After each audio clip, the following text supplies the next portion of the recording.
नमस्कार दोस्तों, स्वागत है आपका स्टडी फॉर सिविल सर्विसेज में। फाइनली आपके सामने आ गया है यूनियन बजट 2024-25 का कंप्लीट कॉम्प्रिहेंसिव पापा वीडियो है। ये पूरा इंडिया का बजट जो आया था 23 जुलाई 2024 को, ठीक है, उसका पूरा कच्चा चिट्ठा है। इसमें सारे फैक्ट, सारे कॉन्सेप्ट, प्री प्लस मेंस सभी के लिए इंपॉर्टेंट जितनी भी चीज़ें हैं, चाहे वो बजट की जो है 4 कास्ट हों, बजट के 4 फोकस एरिया हों, 9 प्रायोरिटी हों, कितना क्या डेफिसिट चल रहा है, कितना किसको स्कीम एलोकेशन है, हाईएस्ट किसको मिला है, लोवेस्ट किसको मिला है, सारी चीज़ें इसमें हैं।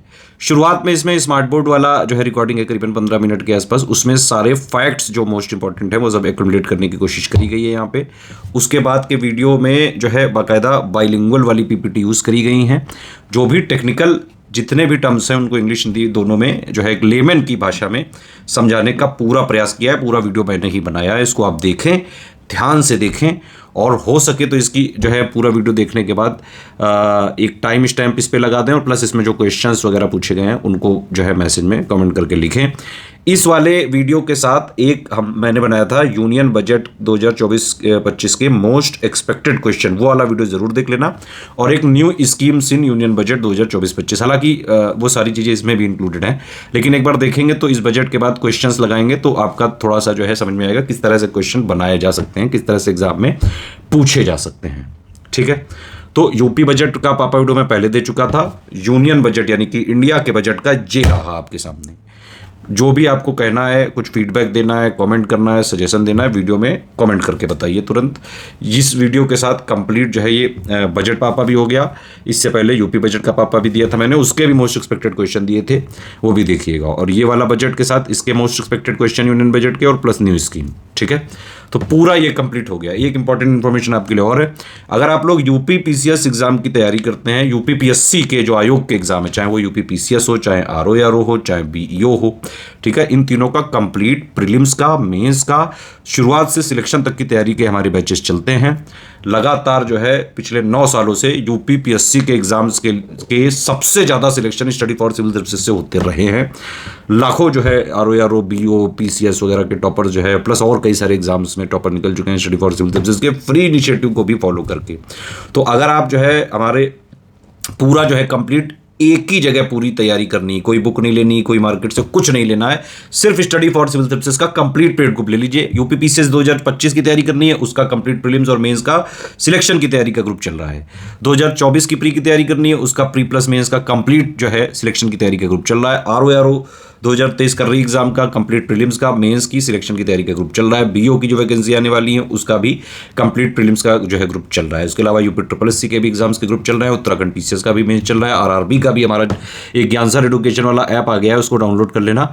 एक स्टडी फॉर सिविल सर्विसेज का ऐप है, उसको भी आप इंस्टॉल कर लेना। ज्ञानसार एडुकेशन वाले में आरआरबी, एएलपी, जेई है ना, एनटीपीसी, ये सारे एग्जाम का कंप्लीट कोर्स चल रहा है 100 रुपये में। और जो है इलाहाबाद हाईकोर्ट के group C, group D, steno वगैरह की वैकेंसी का स्टडी फॉर सिविल सर्विसेज के ऐप में चल रहा है। तो कंप्लीट सिर्फ और सिर्फ सिलेक्शन की तैयारी करनी है अगर आपको यूपी पीएससी के एग्जाम्स के लिए, यूपी ट्रिपल एससी के लिए, तो सिर्फ और सिर्फ स्टडी फॉर सिविल सर्विसेज को फॉलो करो। ठीक है, इसके अलावा हमारे फ्री इनिशिएटिव चलते हैं यूट्यूब में, सारे जो है यूट्यूब में वीडियो फ्री रहते हैं, इसीलिए ये वाला वीडियो भी आपको फ्री दिया जाएगा। एससीएस डेली क्विज में हम डेली पेड क्विज जो है फ्री क्विज कराते हैं, ओनली करंट अफेयर में टॉप 10 करंट अफेयर क्वेश्चन कराते हैं।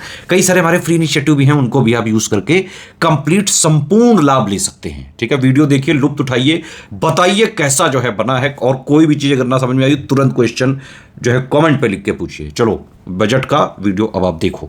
आओ इसमें यूनियन बजट 2024-25 के मोस्ट इंपॉर्टेंट जो है पॉइंट जरूर देख लेते हैं। जहां एग्जाम बड़े होते हैं वहां पापा खड़े होते हैं। यूपी बजट का पापा आ चुका है, उसके बाद ये केंद्रीय बजट का पापा है आपके सामने। इसको पूरा देखिएगा लास्ट तक। और शुरू का जो ये वाला पार्ट है, इसमें सबसे जरूरी वाले जो है फैक्ट लिए गए हैं, जो कि प्री के लिए काफी जरूरी है। ठीक है, चलो एक एक करके देखते हैं। सबसे पहली बात तो ये कि भाई बजट है कितने का। बजट है 48.2 लाख करोड़ का। जितना एक्सपेंडिचर होता है बजट का, वही एक्चुअली उसका साइज होता है। ठीक है, तो कितने का बजट है? 48.2 लाख करोड़ का। यानी कि बजट में हम कितना एक्सपेंडिचर करेंगे? 48.2 लाख करोड़, जिसमें से कैपिटल एक्सपेंडिचर का इस बार का टारगेट कितना? 11.11 लाख करोड़, जो कि 3.4% ऑफ जीडीपी है। अभी हम देखेंगे आगे। ठीक है, तो ये जो बजट है, ये है बजट एस्टिमेट 2024-25 के हिसाब से। और अगर ये पिछले साल का एक्चुअल एक्सपेंडिचर देखें 2023-24 का, तो उससे 8.5% ज्यादा है। ठीक, तो होगा ही, हर बार जो इन्फ्लेशन वगैरह बढ़ता रहता है तो बजट का भी वो बढ़ता जाता है। देखो ये कभी भी कोई फैक्ट नहीं हो सकता है कि इस बार का बजट सबसे ज्यादा है, वो तो हर बार का ज्यादा होता है। इन्फ्लेशन बढ़ता जाएगा, बजट बढ़ता जाएगा, है ना। तो ये बाय डिफॉल्ट पोजीशन होती है। फिर ये बड़ा इंपॉर्टेंट है, फिस्कल डेफिसिट यानी कि राजकोषीय घाटा। देखिए इंटरिम बजट में इसको बताया गया था कि 2024-25 में हम 5.1 पे मेंटेन करेंगे। ठीक, बजट में बताया गया है कि 4.9% ऑफ जीडीपी में मेंटेन करेंगे हम इसको। ठीक है, और टारगेट रखा गया है 2025-26 के लिए 4.5% पे। ठीक, अब एक चीज और है, जीडीपी वगैरह के जो है जानने से पहले समझिए कि नॉमिनल जीडीपी का मतलब होता है जो विदाउट इन्फ्लेशन के काउंट की जाती है करंट प्राइसेस में। ठीक है, और रियल जीडीपी होता है विद इन्फ्लेशन। ठीक है, ये प्योर ग्रोथ इसको बोलते हैं। ठीक, आरबीआई ने इंडिया की जीडीपी जो है प्रेडिक्ट की है 2024-25 के लिए 7.2%। ठीक है, इंडिया की जो करंट जीडीपी है 2024-25 सॉरी 23-24 के हिसाब से, मतलब अभी की जो पोजीशन है जो लेटेस्ट डेटा के हिसाब से 3.94 ट्रिलियन डॉलर है। ध्यान रखना ये, है ना, 3.94 ट्रिलियन डॉलर, ये 9 लिखा है, 3.94 है। ठीक है, और ये किस पे है, 8.2% रियल जीडीपी ग्रोथ पे। तो इंडिया इस समय दुनिया की 5वीं सबसे बड़ी इकोनॉमी है। ठीक, सबसे नंबर 1 पे है यूएस, चाइना, जर्मनी, जापान, और नंबर 5 पे है हमारा भारत। कितनी है हमारी GDP, 3.94 trillion dollar. Billion, trillion, million, ये सब खेला को जानते हो ना, चलो कमेंट करके बताओ। अब अगर और देखें भाई, ये कुछ डेटा वेटा होता रहता है। 2023-24 की नॉमिनल जीडीपी कितनी थी इंडिया की, 295.4 लाख करोड़। ये फिगर एक्चुअल फिगर के हिसाब से है।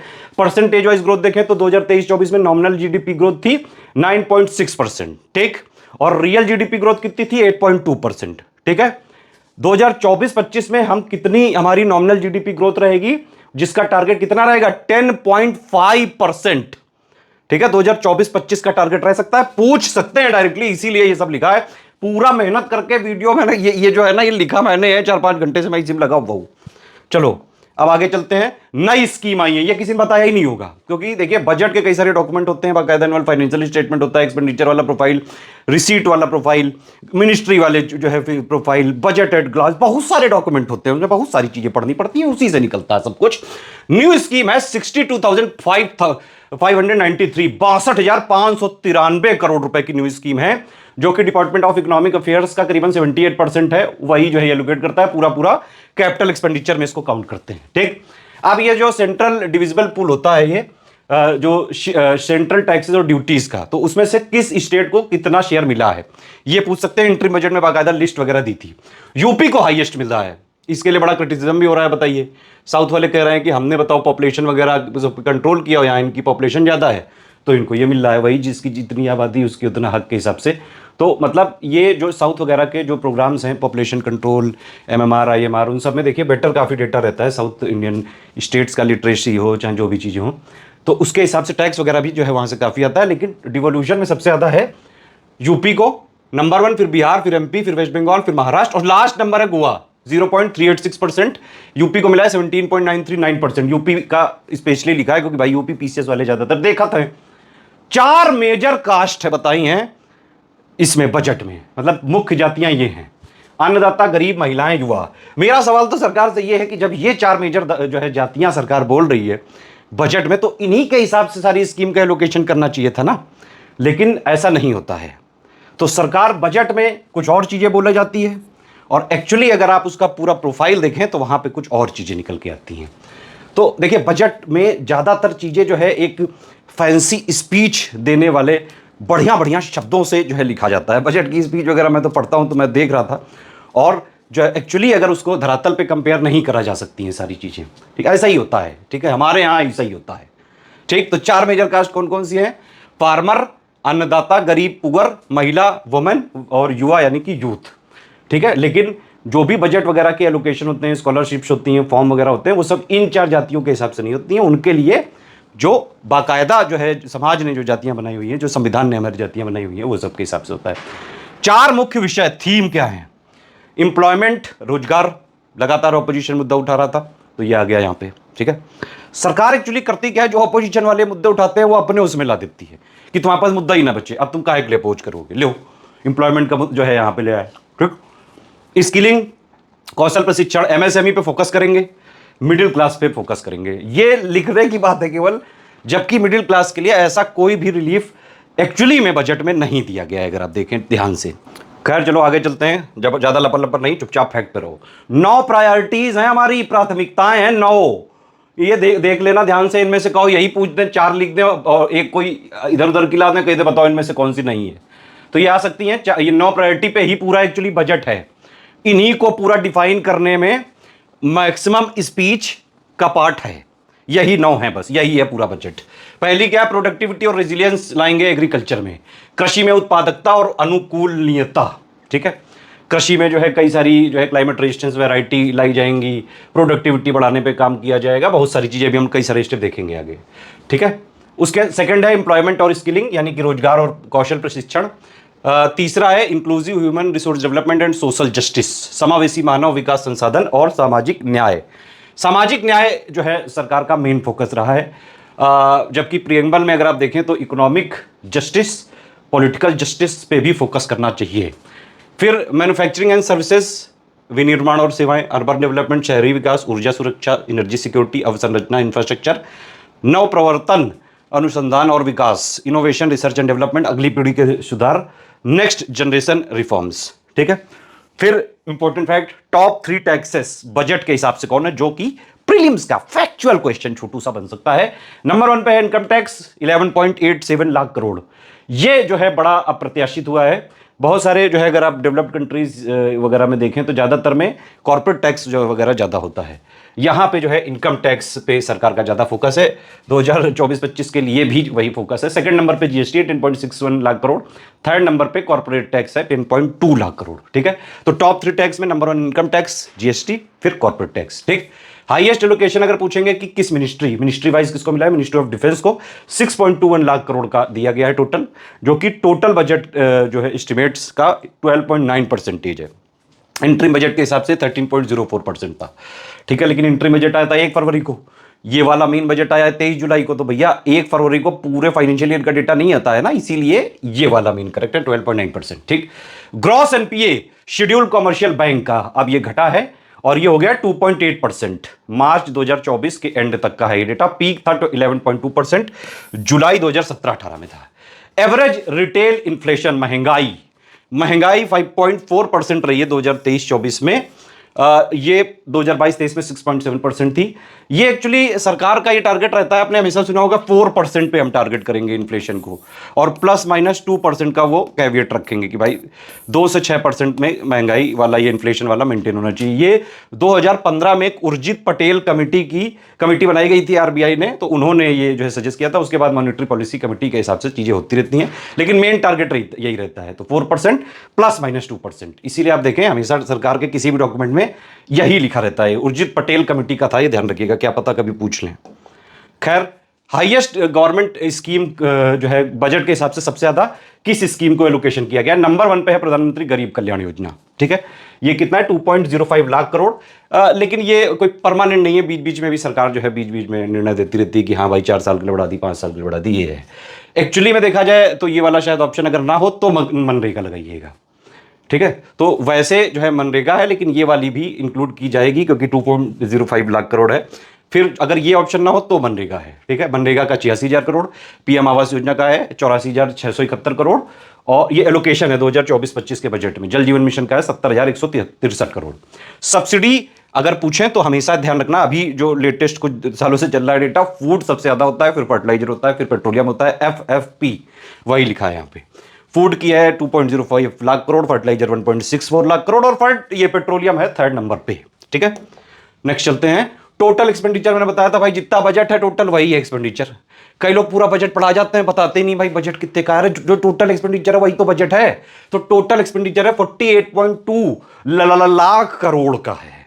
ठीक, जिसमें से 37.09 लाख करोड़ है रिवेन्यू, सैलरी, पेंशन स्कीम, ये सब चीजों में जाता है जो, और ये है 11.11 लाख करोड़ का ये है कैपिटल एक्सपेंडिचर। ठीक है, कैपिटल एक्सपेंडिचर ये है 11,11,111 करोड़। ये 11 वाला क्या फिगर है, शुभ वगैरह शायद जो है मान के किया गया होगा। 3.4% ऑफ जीडीपी है ये, अगर ये पूछ लिया जाए, और ये एक्चुअली 23% टोटल एक्सपेंडिचर, या फिर जो टोटल बजट का 23% यहां पे कैपिटल एक्सपेंडिचर में लगा देंगे पूरा, सरकार कह रही है ये। ठीक है। तो कैपिटल एक्सपेंडिचर यानी कि ऐसे एसेट वगैरह तैयार करना जो फ्यूचर वगैरह के लिए काम आ सकते हैं, ठीक है, जो कैपिटल इन्वेस्टमेंट होता है, एसेट्स वगैरह क्रिएट करना, ये है टोटल, ये याद रखिएगा। ट्रांसफर टू स्टेट टोटल कितना किया गया? 23.4 लाख करोड़ रुपए किया गया स्टेट और यूनियन टेरिटरीज को, जिसमें से डिविजिबल पूल से निकला 12.47 लाख करोड़ और ग्रांट दिया गया 11 लाख करोड़ का। डिविजिबल पूल आप समझते हैं मुझे लगता है। डिसइन्वेस्टमेंट 2024-25 का टारगेट कितना रखा गया है? 50,000 करोड़। समझ में आ गई बात? कई सारी चीजें मैंने इसमें एक्युमुलेट करके दी हैं, कहीं कोई ऐसा नहीं बताया होगा, किसी बड़े से बड़े चैनल को देख लेना, जितने फैक्ट आपको इसमें मिलेंगे, जो इंसाइट मिलेगा, पूरा बजट का कच्चा चिट्ठा बिल्कुल, ठीक है। तो डिसइन्वेस्टमेंट टारगेट 2024-25 के लिए है 50,000 करोड़ का। इंटरिम बजट में 2023-24 का जो टारगेट पहले 51,000 करोड़ था, उसको कम करके 30,000 करोड़ कर दिया गया था, ठीक है। चलो आगे चलो। फिर ये एंजल टैक्स खत्म हो गया, बाय बाय एंजल, ठीक है, सारे इन्वेस्टर के लिए। फिर कॉर्पोरेट टैक्स जो फॉरेन कंपनीज का है 40% से घटा के 35% कर दिया गया। तो कॉर्पोरेट टैक्स फॉरेन कंपनीज का जो है 40% से घटा के 35% कर दिया गया है। इक्विलाइजेशन लिवाई जो 2% का लगता था, वो 1 अगस्त 2024 से खत्म कर दिया गया है। एक प्रधानमंत्री जी का पैकेज है 5 स्कीम का, स्किलिंग के लिए, इंटर्नशिप के लिए, युवा पे जो है फोकस करता हुआ। मेनली इसके फैक्ट जरूरी हैं। आउटले इसका 2 लाख करोड़ का 5 सालों का है ये टोटल मिला के, और इस पे कितना टारगेट किया जाएगा? 4 करोड़ युवा वर्ग पे इस पे फोकस किया जाएगा, स्किलिंग, इंटर्नशिप वगैरह उन सब चीजों के लिए, ठीक। अच्छा, ये एक चीज और है कि भाई ये जो इनकम टैक्स कैलकुलेशन होता है, इसमें जो भी चेंजेस हुए हैं न्यू टैक्स रिजीम में हुए हैं। क्या क्या चेंजेस हुए हैं? सैलरीड एम्प्लॉय का स्टैंडर्ड डिडक्शन अब 50,000 से बढ़ के 75,000 कर दिया गया है, ठीक है। और फैमिली पेंशन डिडक्शन 15,000 से बढ़ा के 25,000 हो गया है। ओवरऑल न्यू टैक्स रिजीम में सैलरीड एम्प्लॉय 17,500 रुपया बचा सकता है। 17,500 बचाओ, पूरी दुनिया घूम के आओ, पेरिस जाओ, यूएस जाओ, कनाडा जाओ, हर जगह जाओ, पूरी कंट्री, पूरी दुनिया घूम डालो, जाओ खेलो, जाओ। चलो खेल के आ गए, अब चलो कैपिटल गेन्स टैक्स देखो। भाई कैपिटल गेन्स टैक्स में मेन खेला हो गया है, यहां पे डेफिनेशन ही बदल दी गई है। देखिए पहले क्या होता था, एक यूनिफॉर्म डेफिनेशन थी, चाहे आप शेयर लें, गोल्ड लें, रियल एस्टेट लें, कुछ भी लें, 2 साल तक अगर आपने रखा है तो उसमें शॉर्ट टर्म वाला लगाया जाएगा, 2 साल के ऊपर है तो उसमें लॉन्ग टर्म वाला लगाया जाएगा। सरकार ने कहा नो नो नो नो, हमको ये नहीं पसंद है, अलग अलग करो डेफिनेशन। तो अलग अलग कर दी गई है, 12 महीना और 24 महीना का। ध्यान से समझना, नहीं तो फिर ये मिस हो जाएगा। देखो पहली चीज तो क्या है कि लिस्टेड, ओ सॉरी ये एरर वाला, वो मतलब इरेज वाला दबा दिया। हाँ, तो पहली चीज मैं बता रहा था कि जो जैसे लिस्टेड इक्विटी शेयर, लिस्टेड मतलब जो इंडियन मार्केट में बीएसई एनएससी में जो खेला करते हो यार तुम लोग, वही वाले share, mutual fund, REIT, invites, ठीक है। तो ये वाली चीजें अगर आपने ली हैं तो इसमें 1 साल तक शॉर्ट टर्म माना जाएगा, 1 साल के ऊपर लॉन्ग टर्म में आ जाएगा। वो समझ में आई बात कि नहीं? और ये वाले जो एसेट हैं, एसेट हो गया रियल एस्टेट, गोल्ड हो गया, अनलिस्टेड शेयर, अनलिस्टेड है ये, ध्यान रखना, ये डेप्ट म्यूचुअल फंड प्लस जो नॉन फाइनेंशियल एसेट थे, इसमें वही डेफिनेशन लागू होगी कि भाई इनको 2 साल तक अगर आप रखोगे तो शॉर्ट टर्म वाला लगेगा, 2 साल के ऊपर लॉन्ग टर्म में माना जाएगा। मतलब कुल मिला के शेयर वगैरह जो मार्केट में ट्रेडिंग करते हैं भैया और बहनी जी लोग, वो सरकार के निशाने पे हैं। पहले उनको 2 साल तक शॉर्ट टर्म वाला बेनिफिट मिलता था, अब वो 1 साल के लिए ही शॉर्ट माने जाएंगे, 1 साल के ऊपर गए तो लॉन्ग टर्म वाला लगाया जाएगा। निशाना क्या है, जो भी है वो देख लो, ये पहले और अब ये लिखा है। अब देखो ध्यान से भाई, कैपिटल गेन्स टैक्स में क्या क्या चेंज हुआ है। शॉर्ट टर्म यानी कि 12 महीने से कम अगर आपने कोई भाई शेयर रखा, कोई अपने शेयर खरीदा है ना, 10 महीने में आपने जो है खूब कमाया, उसको बेच दिया, तो 10 महीना वाला पीरियड आएगा 12 महीने से कम वाले में, उसमें पहले 15% लगता था, 20% लगेगा, ठीक है। सरकार कह रही 1 साल से ज्यादा रखो, ठीक है, 1 साल से ज्यादा भी रखोगे तो भी ज्यादा टैक्स लेंगे। तो तुम चाहे 1 साल के अंदर बेचो, चाहे 1 साल के बाहर बेचो, टैक्स तो गुरु तुमको दबा के देना पड़ेगा, नहीं तो क्यों खेलो तुम, ठीक। तो short term capital gains tax equity share, mutual fund, REIT, invites में पहले 15% था, अब यह बढ़ा के कर दिया गया है 20%। 1 साल के नीचे रखोगे तो पहले 15% देते थे, अब 20% दोगे। Long term capital gains tax यानी कि अगर आपने 12 महीने के ऊपर यही वाली चीजें रखे रहे आप, equity share, mutual fund, REIT, invites, तो ये पहले 10% था, अब हो जाएगा 12.5%, है ना। तो चाहे आप 1 साल से पहले और चाहे बाद में देना पड़ेगा टैक्स। कुल मिला के बात ये है, ठीक है। सरकार ने 2 रास्ते बनाए, एक है सीधा और एक है शॉर्टकट। आप चाहे सीधे जाओ चाहे शॉर्टकट से जाओ, लंबा चलना पड़ेगा, ठीक। तीसरा ये है, इसमें मेन गेम हुआ है, long term capital gains tax on assets, real estate, gold, unlisted share, डेप्ट म्यूचुअल फंड और ये जो नॉन फाइनेंशियल एसेट हैं। इसमें क्या होता था पहले 20% लगता था, लेकिन उसमें इंडेक्सेशन वाला बेनिफिट मिलता था, यानी कि इन्फ्लेशन से एडजस्ट करके उसकी वैल्यू को तब लगाते थे उसमें 20%। आप कहना नहीं नहीं 12.5% कर दिया, लेकिन हम सिंप्लीफिकेशन भाई हम नहीं कैलकुलेट, सरकार कह रही है कि हमारे से कैलकुलेशन वगैरह में दिक्कत हो रही है यार, हमारे ऑफिशियल पूरे दिन लगे लिखते हैं, अच्छी बात नहीं है, तो इसको भाई सिंप्लीफिकेशन करने के लिए इंडेक्सेशन हटा दो, खत्म करो, ठीक। ये है चीज। एक चीज और है, exemption limit for long term capital gains tax from listed equity share, equity mutual fund, business trust वगैरह का पहले 1 लाख तक का एग्जाम था, 1.25 लाख कर दिया, जो है एग्जामेशन हो गया। अब ये जो इंडेक्सेशन वाली चीज है ये समझो, बहुत ही लेमन भाषा में मैं चाहता हूं कि आप समझें, अदरवाइज मैं एक बार मैंने ये बजट पे बेस्ड क्वेश्चंस बनाए थे, उसमें भी समझाया था।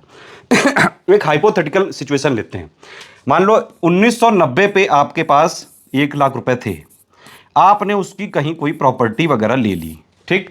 1990 में आपने प्रॉपर्टी ले ली, ठीक है। अभी आप जो है अगर मान लो उसको बेचने जा रहे हो 15 लाख रुपए की, ठीक। तो पहले क्या होता था कि इस पे मान लो कैपिटल गेन टैक्स लगाना है, मैं एग्जेम्पशन वगैरह नहीं अभी काउंट कर रहा हूं, मैं सिर्फ एक टैक्स मान लो अगर काउंट करते हैं, तो पहले क्या होता था कि 1990 में 1 लाख रुपए भाई तुमने लगाए, ठीक। अभी जो है 2024 में आप 15 लाख की इसको बेचना चाहते हो, तो ये 15 लाख माइनस 1 लाख नहीं होता था पहले, लेकिन अब यही होगा। पहले क्या होता था कि भाई 1 लाख तुमने लगाए, 1 लाख को अगर तुम बैंक में भी रखते या फिर इन्फ्लेशन से भी एडजस्ट करके देखोगे 1990 से 2024 तक, तो भाई उसमें उसकी वैल्यू भी तो बढ़ गई होगी, 1 लाख से वो कुछ बढ़ के बन गया होगा ना, है ना। तो मान लो वो 1 लाख से बढ़ के बन गया भाई 12 लाख इन्फ्लेशन एडजस्ट करके, ठीक। तो पहले टैक्स लगता था आपका 15 माइनस 12, यानी कि 3 लाख रुपए पे 20% का लगता था, तो 3 लाख का 20% कर लो 60,000 हुआ, ठीक, 60,000 रुपए। आप सरकार कह रही है कि नहीं नहीं ये सब कैलकुलेशन हम नहीं, हमारे पास टाइम नहीं है भाई, आप सीधा 1 लाख पहले लिया, 15 लाख अभी बेच रहे हो, 15 माइनस 1 करो, 14 लाख आया, है ना। 14 लाख इंटू 12.5% करो, वो है टैक्स। तो 14 इंटू 12.5 करोगे तो 1.75 लाख देना पड़ेगा अब, है ना। एग्जेम्पशन वगैरह की चीज़ें बाद में आती हैं, एक कुल मिला के एक तरह से ये जो है घटा हुआ है, क्योंकि कई सारे लोग इंडिया में प्रॉपर्टी वगैरह में इन्वेस्ट करते हैं और लॉन्ग टर्म के लिए करते हैं, ताकि जो आने वाली जनरेशन है उनको कम से कम इसका बेनिफिट ज़रूर मिले। सरकार को चाहिए कि इंडेक्सेशन वाला बेनिफिट वापस करना चाहिए। बहुत सारे वर्ग में ये वाली बातें जो है हुई हैं, क्योंकि ये वाला ऐसा टर्म है, ये टेक्निकल टर्म है, कोई समझ ही नहीं पाया। इंडेक्सेशन का मतलब हो गया इन्फ्लेशन एडजस्टेड, जो CII की वैल्यू आती है क्यूमुलेटिव इन्फ्लेशन इंडेक्स की, उसके हिसाब से एडजस्ट करके उस वैल्यू पे लगाते थे, है ना। तो अब ये घटा दिया गया है। तो पहले क्या था, long term capital gain tax asset, real estate, gold और इन सब पे 20% विद इंडेक्सेशन, मतलब कि इन्फ्लेशन एडजस्ट करके था। अब 12.5% नो इंडेक्सेशन, सीधा जो इनिशियल वैल्यू है, फाइनल वैल्यू, उससे सब्ट्रैक्ट करो और उतने पे टैक्स लगाओ 12.5%। खैर चलो आगे करते हैं। फिस्कल इंडिकेटर्स 2024-25 के बजट एस्टिमेट के हिसाब से as a percentage of GDP देखें, फिस्कल डेफिसिट है 4.9%, रेवेन्यू डेफिसिट का टारगेट है 1.8%, प्राइमरी डेफिसिट का टारगेट है 1.4%, फिस्कल डेफिसिट का टारगेट है 4.9%, ठीक है। टैक्स रिवेन्यू ग्रॉस जो है ये करीबन 11.7 या 8% बढ़ सकता है। नॉन टैक्स वाला 1.7% बढ़ सकता है 2024-25 में। सेंट्रल गवर्नमेंट का डेट ये करीबन 56.8% ऑफ GDP रह सकता है, जो कि 2018-19 में 49.3% था, मतलब कि डेट बढ़ता जा रहा है, कर्ज बढ़ता जा रहा है भारत पे।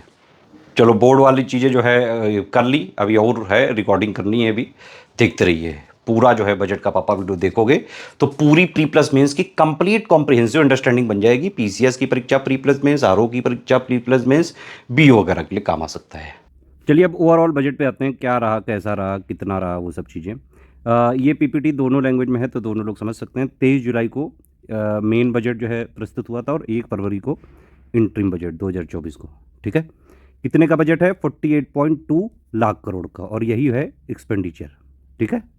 निर्मला सीतारमण जी जो हमारी फाइनेंस मिनिस्टर हैं, उन्होंने लगातार 7वीं बार ये बजट पेश किया, और अगर ये पूरा टर्म जो अभी सरकार का चल रहा है, अगर ये 5ों बार ये करती हैं तो शायद ये मोरारजी देसाई जी का भी रिकॉर्ड तोड़ देंगी, ठीक है। लगातार 7 बार बजट पेश करने वाली ये पहली वो बन गई हैं फाइनेंस मिनिस्टर। इनसे पहले मोरारजी देसाई ने 6 बार किया था। ओवरऑल में अभी भी मोरारजी देसाई नंबर 1 पे हैं, क्योंकि उन्होंने 10 बार बजट प्रेजेंट किया है। बाकी ये तीसरा जो NDA की अलायंस का गवर्नमेंट बनी है, उनका ये पहला बजट है, ठीक। वही मैंने लिखा है इसमें कि अगर जो है ये सारे 5ों बार ये निर्मला सीतारमण जो हमारी फाइनेंस मिनिस्टर है 5ों बार ही करेंगी, तो मोरारजी देसाई का रिकॉर्ड जो है तोड़ सकती हैं। तो अगर पूछा जाए कि भाई बजट सबसे ज़्यादा बार किसने प्रस्तुत किया, तो वो मोरारजी देसाई हैं 10 बार। इसके अलावा पी चिदम्बरम ने जो है 9 बार बजट प्रेजेंट किया था। अब देखिए टोटल 48 लाख करोड़ का जो है टोटल बजट है, वो टोटल 48.2 जो मैंने बताया था, तो वही जो है मैंने बताया आपको एक्सपेंडिचर भी हो गया। ठीक है, तो टोटल जो बजट अनुमान के हिसाब से कुल व्यय भी यही है। ठीक है, कैपिटल एक्सपेंडिचर 11.11 लाख करोड़ का, यानी कि पूंजीगत व्यय है ये इतना। ठीक, अगर आप रिवाइज्ड एस्टिमेट 2023-24 के से कंपेयर करें तो जो कैपिटल एक्सपेंडिचर बजट जो एस्टिमेट 2024-25 में बताया जा रहा है वो 16.9% का इंक्रीज है यहाँ पे। इफेक्टिव कैपिटल एक्सपेंडिचर या फिर प्रभावी पूंजीगत व्यय, ठीक है, ये है कितना, लगभग 15 लाख करोड़ का बजट एस्टिमेट 2024-25 के हिसाब से, और ये पिछले रिवाइज एस्टिमेट के हिसाब से 18.2% इसमें इंक्रीज है। यानी कि पिछले साल की कंपैरिजन में इस बार सरकार कैपिटल एक्सपेंडिचर में ज़्यादा फोकस कर रही है, ये बजट कह रहा है। इसके अलावा देखिए फिजिकल डेफिसिट या फिर राजकोषीय घाटा, मैंने आपको बताया इंटरिम बजट में 5.1% का हमारा टारगेट था 2024-25 के लिए। इस वाले जो फाइनली बजट आया 23 जुलाई को, उसमें ये रखा गया 4.9%, और अगले साल 2025-26 के लिए फिजिकल डेफिसिट का टारगेट है 4.5%। ये मैं आपको बता चुका हूँ, इंडिया की रियल जीडीपी जो ग्रोथ है वो 8.2% है रही 2023-24 में, यानी कि वास्तविक जो दर रही भारत की, है ना, वो रही 8.2%, और नॉमिनल जो वृद्धि रही वो 9.6%। तो नॉमिनल ग्रोथ रही 2023-24 में 9.6%। बाकी आरबीआई ने जो है इंडिया की ग्रोथ प्रोजेक्ट करी है 7.2% 2024-25 के लिए। ठीक, फिर अगर महंगाई की बात करें तो एवरेज जो रिटेल इन्फ्लेशन यानी कि औसत खुदरा मुद्रास्फीति 2023-24 में 2022-23 में थी कितनी, 6.7%, और 2023-24 में कितने पे रही, 5.4%। ठीक है, 4% ±2% का टारगेट होता है मॉनेटरी पॉलिसी कमेटी के हिसाब से। ये उर्जित पटेल कमेटी ने 2015 में रिकमेंडेशन दिया था, तब से ये फॉलो हो रहा है पूरा। वही चीज़ यहाँ लिखी कि ओवरऑल रिटेल इन्फ्लेशन जो है 2 से 6% तक रखना है, क्योंकि 4% का टारगेट है और ±2% का ब्रैकेट है, तो यानी कि 2% से लेके 6% तक ये मुद्रास्फीति या इन्फ्लेशन जो है रहना चाहिए, ये सरकार टारगेट लेती है, आरबीआई वगैरह ने जो है ये मॉनेटरी पॉलिसी कमेटी के हिसाब से। अब देखिए 48.21 लाख करोड़ तो सरकार खर्चा करेगी, लेकिन उसके लिए रिसीट कितना रहा है, 32.07 लाख करोड़, बाकी जो है लोन वगैरह लेना पड़ेगा। टैक्स रिसीट कितनी है, लगभग 25.8 लाख करोड़। ठीक, देखिए हिंदी ये लिखा है और इंग्लिश ये लिखा है, कोई भी टर्म आपको ना समझ में आए, इधर इंग्लिश वाला लिखा है इधर हिंदी, आप आराम से पढ़ भी सकते हैं, बाकी मैं मेन चीज़ें बताता जा रहा हूँ। 2024-25 में जो ग्रॉस मार्केट बोरोइंग यानी कि सकल बाजार उधारियां वो कितनी रहेंगी, 14.01 लाख करोड़। ठीक है, इतना रहने का अनुमान है। नेट मार्केट बोरोइंग यानी कि निवल मार्केट जो उधारियां वो लगभग 11.63 लाख करोड़ रह सकती हैं, दोनों जो है 2023-24 से कम रहेंगे। ये मैंने आपको पहले बताया भाई, कैपिटल एक्सपेंडिचर इस बार काफ़ी सरकार का फोकस है, बार बार बजट में बताने की कोशिश कर रही है सरकार। 11.11 लाख करोड़ का है, और जो कि हमारे इंडिया की जीडीपी 3.4% है ये। ठीक है, और इसमें 1.5 लाख करोड़ वो वाला फाइनेंशियल असिस्टेंस है जो स्टेट्स को दिया जाएगा, ताकि स्टेट भी कैपिटल एक्सपेंडिचर पे खर्चा करें। ठीक, और ये जो इस बार का कैपिटल एक्सपेंडिचर है ना, या फिर पूंजीगत व्यय जो है, ये बजट का 23% है, मतलब पूरे बजट का 23% सिर्फ कैपिटल एक्सपेंडिचर या फिर पूंजीगत व्यय पे खर्चा करेगी सरकार, ये कह रही है बजट में। ग्रॉस नॉन परफॉर्मिंग एसेट जो है शेड्यूल कमर्शियल बैंक का, ये घट के 2.8% हो गया है मार्च 2024 एंड में। ठीक है, और ये पीक पे कब था, 11.2% था, ये उच्च स्तर था 2017-18 में। तो फिर capital to risk weighted assets ratio CRAR जो है 16.8% था मार्च 2024। ग्रॉस टैक्स रिवेन्यू या फिर सकल कर राजस्व GTR जिसको जो है कह सकते हैं, बजट एस्टिमेट 2024-25 के हिसाब से ये 11.7% जो है ग्रो हो सकता है, जो 2023-24 का रिवाइज एस्टिमेट है उसके ऊपर। ठीक है, तो ग्रॉस टैक्स जो यहाँ पे रिवेन्यू है ये करीबन कितना रह सकता है, 38.4 लाख करोड़ का, यानी कि 11.8% ऑफ जीडीपी के आसपास रह सकता है, जिसमें से जो डायरेक्ट टैक्स का परसेंटेज है 57.5% और इनडायरेक्ट का 42.5% ये रह सकता है। ये अनुमान है, जितना भी 2024-25 में ये सब जो बजट में लिखा है सारी चीजें अनुमान बताए जा रहे हैं कितना हो सकता है। तो ओवरऑल टैक्स कलेक्शन जो है कितना आया, पहले 38.4 लाख करोड़, और उसके बाद जो स्टेट का टैक्स डिवोल्यूशन वगैरह कर दिया तब कितना बचेगा, 25.83 लाख करोड़। ठीक, कह रही है सरकार की जो सब्सिडी है एज परसेंटेज ऑफ जीडीपी, ये 2023-24 के रिवाइज एस्टिमेट के हिसाब से 2024-25 में घट सकती है। ठीक है, एक्सपेक्टेड टू डिक्लाइन। फिर बजट अनुमान 2024-25 के हिसाब से वस्तु और सेवा कर जीएसटी प्राप्ति जो है लगभग 10.62 लाख करोड़ होने का अनुमान है। अब देखिए सरकार कह रही है कि जैसे ये जो काशी विश्वनाथ टेम्पल कॉरिडोर बनाया गया है वाराणसी में, ठीक है, ताकि उसको एक वर्ल्ड क्लास पिलग्रिमेज और टूरिस्ट डेस्टिनेशन की तरह जो है डेवलप किया गया है ना। उसी तरह बिहार में विष्णुपद जो टेम्पल गया में है और महाबोधि जो टेम्पल बोध गया में है, इनको भी उसी तरह टेम्पल कॉरिडोर में डेवलप किया जाएगा। वैसे भी आप देखिए इस बार जो सरकार है उसने जैसे जेडीयू जो बिहार की पार्टी है और आंध्र प्रदेश की जो पार्टी है ना, चंद्रबाबू नायडू वाली, इन दोनों से बाकायदा गठबंधन करके जो ये मोदी 3.0 चल रही है। तो उस टाइम आपको याद होगा न्यूज़ वगैरह में काफ़ी उड़ा था कि भाई बिहार को स्पेशल पैकेज चाहिए, स्पेशल दे दो, स्पेशल दे दो। तो सरकार ने डायरेक्ट नहीं दिया, क्योंकि डायरेक्ट देती तो फिर सारे स्टेट मांगने लगते। इनडायरेक्ट तरीके से बजट में काफ़ी सारे ऐसे प्रोविजन हैं जिससे ये हिंट मिलती है कि भाई बिहार और आंध्र प्रदेश की कैपिटल यानी कि आंध्र प्रदेश और बिहार पे स्पेशल फोकस है इस बार के बजट का, है ना। सरकार ने साफ साफ जो है इस पे स्पेशल फोकस दिया है, अलग से जो है काफ़ी एलोकेशन किया है। तो ये जो टर्म है ये उन्हीं के हिसाब से है। तो इसीलिए जो है निर्मला सीतारमण जी ने कहा है कि भाई बिहार में गया स्थित विष्णुपद मंदिर और बोधगया में महाबोधि मंदिर का बहुत महत्व है। विश्व स्तरीय तीर्थ स्थल और पर्यटन स्थलों के रूप में विकसित करने के लिए सफल काशी विश्वनाथ मंदिर गलियारा मॉडल के अनुरूप विष्णुपद मंदिर गलियारा और महाबोधि मंदिर गलियारा के समग्र विकास के लिए सहायता प्रदान की जाएगी। देखिए ये तो बजट की बात है, लेकिन एक्चुअली में काशी विश्वनाथ जो कॉरिडोर है, न्यूज़ वगैरह अगर आप पढ़ें तो काफ़ी क्रिटिसिज्म है इसमें कि काफ़ी सारे पुराने जो टेम्पल वगैरह हैं उनको डिस्ट्रॉय वगैरह किया गया है, कई सारी चीज़ें हैं। तो काफ़ी सारी चीज़ें सब्जेक्टिव होती हैं। फिर सरकार कह रही है कि भाई जो है स्पेस इकोनॉमी को एक्सपेंड करने में हमारा फोकस है, अगले 10 सालों में 5 गुना बढ़ाना है। इसके लिए एक वेंचर कैपिटल फंड 1000 करोड़ का सेटअप किया जाएगा। कस्टम ड्यूटी बहुत सारी चीज़ों पे घटाई गई है, कुछ चीज़ों पे बढ़ाई गई है। एक बार पूरी लिस्ट ही देख लेना यार, ये बार बार बोल नहीं पाऊंगा। Mobile phone, printed circuit board, assembly, mobile chargers की जो है 15% घटा दी गई है ना। फिर इसके अलावा कुछ टेलीकॉम इक्विपमेंट के जो पीसीबीए हैं उसमें सीमा शुल्क 10 से बढ़ा के, मतलब इम्पोर्ट ड्यूटी 10 से बढ़ा के 15% कर दी गई है। ये वाली मैंने बताई आपको स्कीम, 5 स्कीम है ये मैंने एक्चुअली बजट में एक मोस्ट इंपॉर्टेंट क्वेश्चंस का वीडियो बनाया था, उसमें भी पूरा डिटेल में समझाया है, उसको ज़रूर देखिएगा। इस बजट के वीडियो के बाद वो वाला वीडियो देखिए, most important questions based on union budget 2024-25। उसमें इस पूरे बजट के मोस्ट इंपॉर्टेंट फैक्ट से क्वेश्चन बनाए गए हैं। तो भैया ये पीएम की 5 स्कीम वाला पैकेज है, 2 लाख करोड़ इसका आउटले है। 5 सालों में जो है एम्प्लॉयमेंट, स्किलिंग और कई सारी अपॉर्चुनिटी देनी है। 4.1 करोड़ जो है यूथ को। अभी आप देख रहे होंगे न्यूज़ वगैरह में आ रहा है पीएम इंटर्नशिप जो है इसका 800 करोड़ रुपए का पहला ये पास किया गया है। उसमें करीबन 1.25 लाख जो है यूथ को अपॉर्चुनिटी मिलेगी और इसमें सारी रिजर्वेशन वाली पॉलिसी इंप्लीमेंट की जाएगी। तो कई लोग क्रिटिसाइज़ कर रहे थे ट्विटर वगैरह पे और न्यूज़ वगैरह में कि ये एक तरह से प्राइवेट में रिजर्वेशन का ट्रायल चल रहा है, क्योंकि यहाँ पे जो टॉप 500 इंडिया की कंपनीज़ हैं उनके अपने सीएसआर से भी जो है कुछ 10% करीबन उनको खर्चा करना पड़ेगा ट्रेनिंग वगैरह पे, इंटर्नशिप वगैरह पे, और काफ़ी पैसा जो है इसमें सरकार भी देगी। ठीक है, तो ये सब चीज़ें जो है ये है 5 साल का, वो पूरा अभी हम आगे देखेंगे। पूरा बजट ये 9 प्रायोरिटी पे ही है, इर्द गिर्द इसी पे घूमता है। फोकस किस पे है? Employment, skilling, MSME, middle class. ठीक है, जब महिलाओं और बच्चों के लिए जो जितने भी सरकार बजट 2024-25 में प्रोग्राम वगैरह लाएगी उसमें करीबन 4.37 लाख करोड़ रुपए का एलोकेशन है, ध्यान रखिएगा।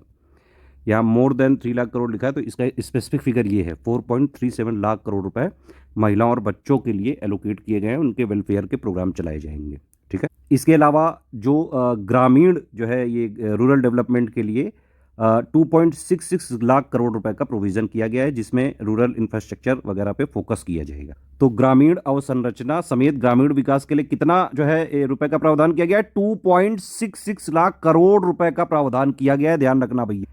मुद्रा लोन में जो कई सारी थी, शिशु थी और एक तरुण था, एक और था, 3-4 वो थे, उसकी कैटेगरी मुझे याद नहीं आ रहा है अभी। उसमें जो ये किशोर वाली, हाँ देखिए एमएसएमई में एक्चुअली 3 टाइप की थी, शिशु, किशोर और तरुण। तो तरुण वाली कैटेगरी में पहले 10 लाख तक का लोन मिलता था, लेकिन जो लोग पहले लोन लेके और बाकायदा चुका चुके हैं तो उनको अब 20 लाख तक का लोन मिल जाएगा यहाँ पे। तो वो लिमिट बढ़ा दी गई है बजट 2024-25 में। ये है मेन, ये मैंने अभी आपको बताया कि गवर्नमेंट एक कॉम्प्रिहेंसिव स्कीम जो है लॉन्च कर रही है, जो इंडिया की टॉप 500 कंपनी है, 1 करोड़ जो है युवाओं के लिए 5 सालों में। फिर ये प्रधानमंत्री ग्रामीण सड़क योजना का फेज़ 4 जो है लॉन्च किया जाएगा। जो अभी तक जो है कनेक्ट नहीं हुए हैं उनको ऑल वेदर कनेक्टिविटी देने के लिए, जिनकी पॉपुलेशन वगैरह बढ़ गई है और वो इस दायरे में आ गए हैं, तो 25,000 जो है रूरल हैबिटेशंस को इससे फ़ायदा हो सकता है, ग्रामीण बस्तियों को 25,000 ग्रामीण बस्तियों को इससे फ़ायदा हो सकता है। अच्छा, ये ध्यान रखिएगा, पीएम वाली जो 5 स्कीम वाली योजना है, ओवरऑल जो टोटल आउटले मैंने बताया आपको 2 लाख करोड़ का, और 4.1 करोड़ टोटल युवा पे टारगेट करना है, अपॉर्चुनिटीज़ वगैरह कई सारी सब मिला के। लेकिन ये जो है इंटर्नशिप वगैरह ये 1 करोड़ के लिए है, ये तो कन्फ्यूज़ होने की ज़रूरत नहीं, 5 सालों के अंदर अगले। स्किलिंग के अलावा और भी कई सारी चीज़ें हैं ना, इंटर्नशिप वगैरह के अलावा भी हैं, अभी आगे डिस्कस करें। फिर ये एक इंपॉर्टेंट चीज़ है, 1.48 लाख करोड़ रुपए लोकेट किए गए हैं एडुकेशन, एम्प्लॉयमेंट और स्किल ट्रेनिंग के लिए बजट 2024-25 में। मिनिस्ट्री ऑफ डिफेंस को हाईएस्ट एलोकेशन दिया गया है 6.21 लाख करोड़ का, जो कि पिछले ये मतलब जो कि ये मिनिस्ट्री ऑफ डिफेंस को करीबन उतना दिया गया है, 6.21 लाख करोड़ का जो है लोकेट किया गया है, जो कि पूरे बजट का 12.9% है। 100 करोड़ रुपए एक नई स्कीम के लिए दे दिए गए ताकि उससे इनोवेशन आए डिफेंस में, और इसका नाम रख दिया गया अदिति स्कीम, यानी कि acing development of initiative technologies with iDEX. ठीक है, तो ये नई स्कीम है अदिति स्कीम। ये एक बजट का ग्लांस आप देख सकते हैं अगर चाहें तो। राजस्व प्राप्तियां यानी कि रिवेन्यू रिसीट, ये देखिए बजट अनुमान है, बजट एस्टिमेट, सारा मैक्सिमम फिगर सब इसी के हिसाब से है। और ये है रिवाइज एस्टिमेट 2023-24 का। ठीक है, तो ये जो रिवेन्यू इस बार कितना हम लोग को रिसीट मिलेगा, कितना, करीबन 31.2 लाख करोड़। टैक्स रिवेन्यू कितना आ सकता है, करीबन 25.8 लाख करोड़। नॉन टैक्स आएगा 5.45 लाख करोड़। टोटल एक्सपेंडिचर आप देख सकते हैं 48.2 लाख करोड़, और यही होता है बजट। देख सकते हैं ये रिवेन्यू डेफिसिट यानी कि राजस्व घाटा 2024-25 के बजट एस्टिमेट के हिसाब से ये कितना होगा, करीबन 1.8%, है ना। और प्रभावी राजस्व घाटा यानी कि इफेक्टिव रेवेन्यू डेफिसिट होगा 0.6%, फिजिकल डेफिसिट 4.9%, ये हम पहले बता चुके हैं। Primary deficit 1.4%। ये ग्राफ है, इससे आप डेफिसिट का ट्रेंड देख सकते हैं। कोविड वगैरह में हमारा फिजिकल डेफिसिट काफ़ी ऊपर चला गया था 9.2%, और फिर ये गिर गिर गिर गिर गिर के जैसे इंटरिम बजट में बोला गया था कि भाई 5.1% हम 2024-25 में मेंटेन करेंगे, लेकिन ये बजट कह रहा है नहीं 4.9% हम मेंटेन करेंगे। इवन इसने अगले साल 25-26 का भी टारगेट ले लिया है 4.5%।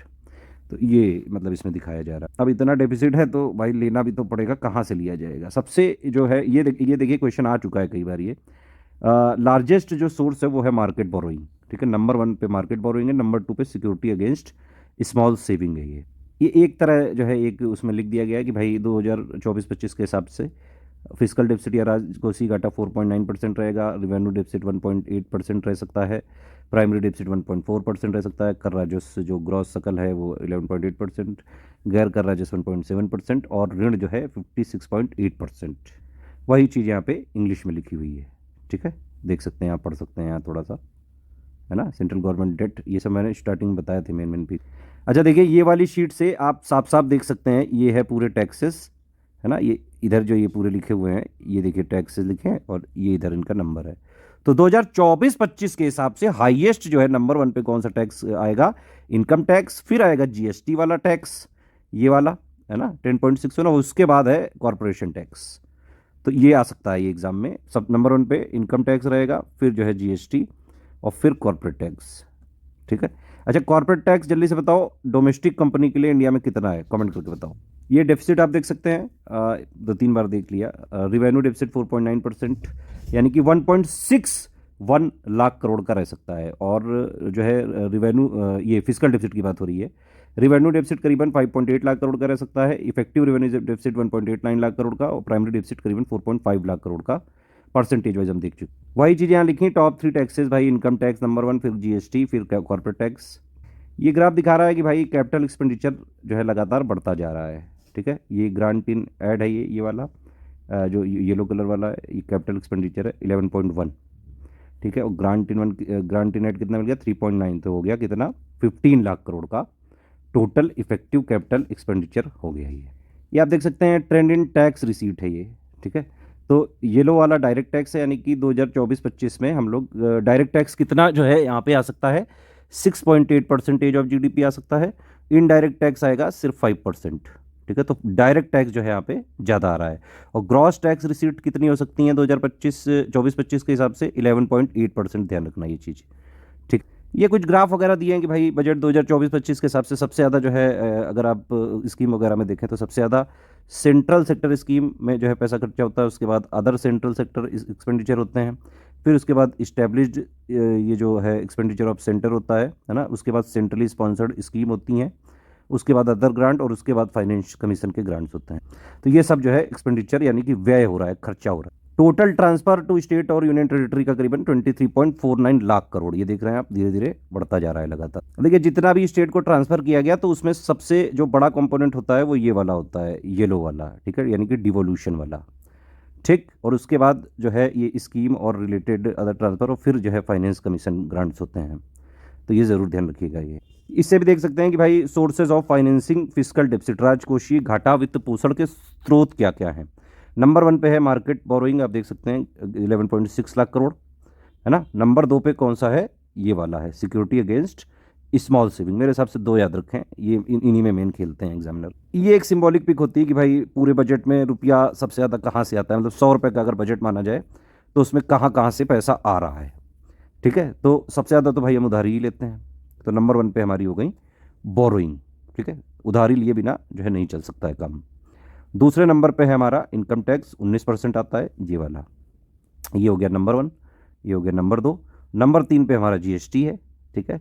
नंबर 4 पे हमारा कॉरपोरेशन टैक्स है, और फिर उसके बाद और भी हैं, जैसे ये भाई नॉन टैक्स वाला हो गया 9% का, फिर यूनियन एक्साइज ड्यूटी 5% की हो गई, कस्टम 4% हो गए, नॉन डेट कैपिटल रिसीट हो गई करीबन 1%। तो इस तरह से 100 रुपये का अगर बजट हुआ तो उसमें से इतना पैसा आता है। सबसे ज़्यादा कहाँ से आ रहा है, बोरोइंग से, number 1। Number 2 income, number 3 GST, number 4 corporation tax, ये जरूर ध्यान रखना। तो जैसे पूरे बजट में भाई जो भी पैसा आया उसको हमने 1 रुपये में जो है के हिसाब से देखा, रेफरेंस सिंबॉलिक लेके। वैसे ही अगर मान लो बजट में जितना पैसा खर्चा कर रहे हैं उसको 1 रुपये के टर्म्स में देखें तो सबसे ज़्यादा पैसा जा कहाँ रहा है भाई, सबसे ज़्यादा स्टेट को दिया जा रहा है, state share of taxes and duties, करों एवं शुल्कों में राज्य का हिस्सा, ठीक है। नंबर 2 पे भाई इतना हम लोग लोन लेंगे तो ब्याज चुकाना ही पड़ेगा, तो नंबर 2 पे हो गया हमारा इंटरेस्ट पेमेंट। नंबर 3 पे सेंट्रल सेक्टर स्कीम, ठीक है, ये वाली है 16%। नंबर 4 पे जो है हमारा फाइनेंस कमीशन वाला हो गया करीबन 9% का।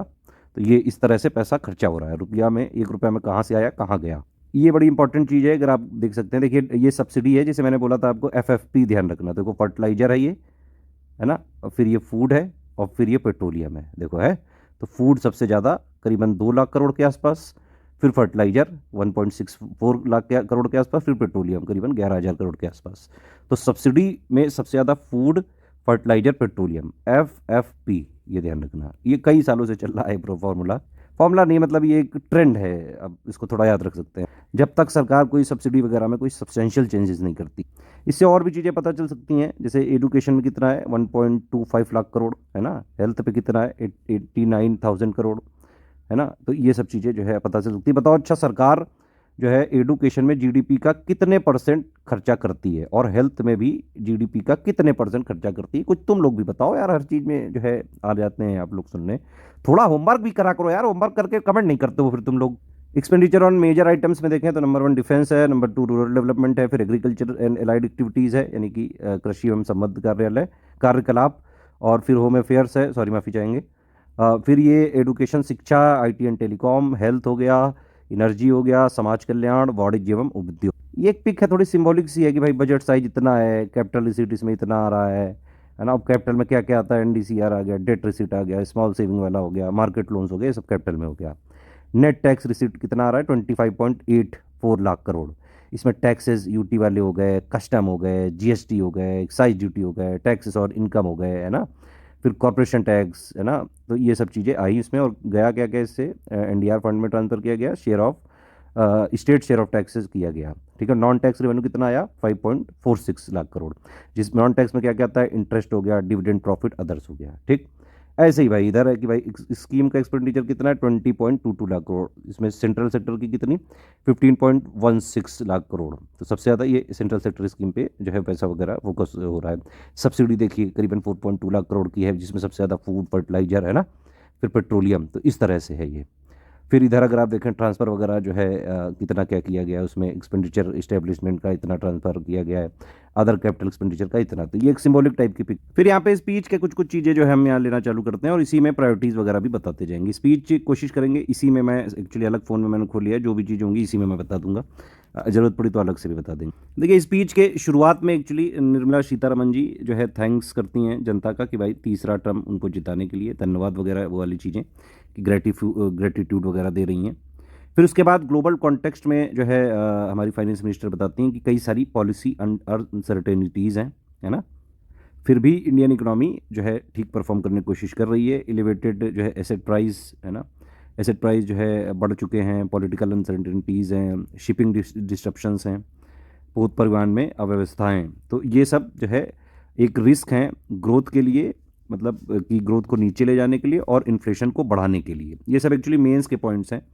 आप ज़रूर एक बार जो है मेंस वगैरह देने जाएं तो एक बार स्पीच ज़रूर उसको वर्ड टू वर्ड पढ़िएगा, बहुत सारे कीवर्ड्स आपको मिल जाएंगे, ठीक है। जैसे policy uncertainty, elevated asset price, ठीक है, पॉलिटिकल अनसर्टेनिटीज़, शिपिंग डिस्ट्रप्शंस, ये सब जो है अच्छे अच्छे वर्ड मिल सकते हैं। लेकिन फिर वित्त मंत्री जी कहती हैं कि भाई इंडिया का जो इन्फ्लेशन है वो लो है, स्टेबल है और 4% टारगेट के इर्द गिर्द रहता है, ठीक है। तो ये सब चीज़ें हैं। फिर जैसे मैं स्टार्टिंग में बता चुका हूँ, मिनिस्टर, फाइनेंस मिनिस्टर हमारी जो है बोलती हैं कि भाई 4 कास्ट हैं, बजट में कौन कौन सी गरीब यानी कि पुअर महिलाएं यानी कि वुमेन, यूथ यानी कि युवा, अन्नदाता यानी कि फार्मर, ठीक है। और प्रधानमंत्री जो गरीब कल्याण योजना है ये करीबन 5 साल के लिए और बढ़ा दी गई है, 80 करोड़ लोगों को ये बेनिफिट दे रही है। हालांकि इसका बहुत ज़्यादा क्रिटिसिज्म भी है कि अब तो कोविड भी ख़त्म हो गया है और एक तरह से सारी चीज़ें फ्रीबीज इतनी बढ़ाने से लोगों में काम ना करने की टेंडेंसी बढ़ती है, क्योंकि सब कुछ फ्री मिल जा रहा है, घर भी फ्री जो है, अनाज भी फ्री, पानी फ्री, बिजली फ्री, तो आदमी कोई कुछ क्यों ही करे। लेकिन ये वाली पॉलिसी ऐसा नहीं कि ये सरकार पहली बार यूज़ कर रही है, ये वाली पॉलिसी इंडिया में जो है, इंडिया में और कई सारी डेवलपिंग कंट्रीज़ में यूज़ होती रहती है। और जो है हमारी पहले की सरकारों ने भी करी है ये सब चीज़ें, कि जो है ये राशन बांटो, ये सब चीज़ें करो, तो एक वोट बैंक वगैरह भी होता है, तो वोट बैंक की पॉलिटिक्स का इसमें काफ़ी ज़्यादा एक असर होता है। खैर हम मुद्दे पे रहते हैं। 4 मुख्य जातियां मैंने आपको बताई, उन्हीं का यहाँ पे डायग्रामिक में रिप्रेजेंटेशन किया गया है। ये बजट में बाकायदा ये सब दिए गए हैं कि अच्छे अच्छे डायग्राम बना। फिर जो है हमारी वित्त मंत्री जी बताती हैं कि हमारा फोकस क्या क्या रहेगा, है ना। तो हमारा फोकस जो है क्या रहेगा अगले वर्ष और उससे आगे की अवधि के लिए, विशेष रूप से रोजगार, कौशल प्रशिक्षण, एमएसएमई और मध्यम वर्ग यानी कि मिडिल क्लास पर ध्यान केंद्रित किया जाएगा। ये मैंने आपको बता ही दिया भैया कि भाई पीएम की 5 स्कीम है जो कि फैसिलिटेट करेंगी एम्प्लॉयमेंट, स्किलिंग और बाकी अन्य अपॉर्चुनिटीज़ के लिए। तो 4.1 करोड़ युवाओं को अगले 5 वर्षों के दौरान 2 लाख करोड़ रुपए के केंद्रीय परिव्यय के साथ रोजगार, कौशल प्रशिक्षण और अन्य अवसरों की सुविधा उपलब्ध कराने के लिए प्रधानमंत्री जी की 5 योजनाओं और पहलों के पैकेज की घोषणा बजट में हुई, ठीक। फिर ये जो है बताया वित्त मंत्री जी ने कि एडुकेशन, एम्प्लॉयमेंट और स्किल ट्रेनिंग के लिए करीबन 1.4 लाख करोड़ रुपया बजट में दिया गया। ये डायग्राम में बढ़िया तरीके से बताया गया है भाई। बजट थीम रोजगार, स्किलिंग यानी कि कौशल प्रशिक्षण, एमएसएमई, मध्यम वर्ग। प्रायोरिटीज़ 9 प्रायोरिटीज़ हैं विकसित भारत बनाने के लिए और सभी लोगों के लिए एम्पल अमाउंट में अपॉर्चुनिटीज़ जो है जनरेट करने के लिए। ये 9 प्रायोरिटीज़ में ही पूरा बजट का एक तरह से एक्सप्लेनेशन है, सब कुछ उसी में है। मतलब ये हम पहले भी आपको बता चुके हैं, तो मैं इस पर अभी एक्सप्लेन नहीं करूँगा, एक बार देख लीजिए इसको मतलब एक बार देख क्या रटा ही लो, क्योंकि आ सकती है। इसमें क्या कर सकता है एग्जामिनर प्री में कि भाई मान लो 1, 2, 3 ये उठा ली और चौथी कोई और जोड़ दी, एसडीजी का एक पॉइंट उठाया वहाँ से इसमें जोड़ दिया और कह दिया कि भाई बताओ इनमें से कौन सी बजट की प्रायोरिटी नहीं है। तो इस तरह के क्वेश्चन आ सकते हैं, एक बार देखा ही लो ध्यान से इसको, ठीक। क्या क्या है, एक तो इस तरह से याद करो कि भाई एग्रीकल्चर हर बार कृषि पे तो रहता ही है कुछ ना कुछ, है ना। एम्प्लॉयमेंट, स्किलिंग वाला जो है चीज़ जब से गवर्नमेंट आई तब से चली रही है। सोशल जस्टिस वाला जो है ये पॉइंट आप जानते ही हैं, ये चल ही रहा है जब से गवर्नमेंट, ये क्या सारी गवर्नमेंट हो। तो manufacturing services, urban development, energy security, infrastructure, R&D, innovation. हालांकि ये पॉइंट जरूर लिखा है, बहुत ज़्यादा फोकस वगैरह नहीं है इस पर, मतलब एक्चुअली में अगर आप देखें इसमें तो कई सारी चीज़ें बजट में एक्चुअली लिखने के लिए लिखी जाती हैं कि वो अच्छा लगे, फैंसी लगे, बढ़िया इंग्लिश लिखे, कोई पढ़े तो हाँ लगे कि हाँ भाई जोरदार जो है गुरु लिखा गया है।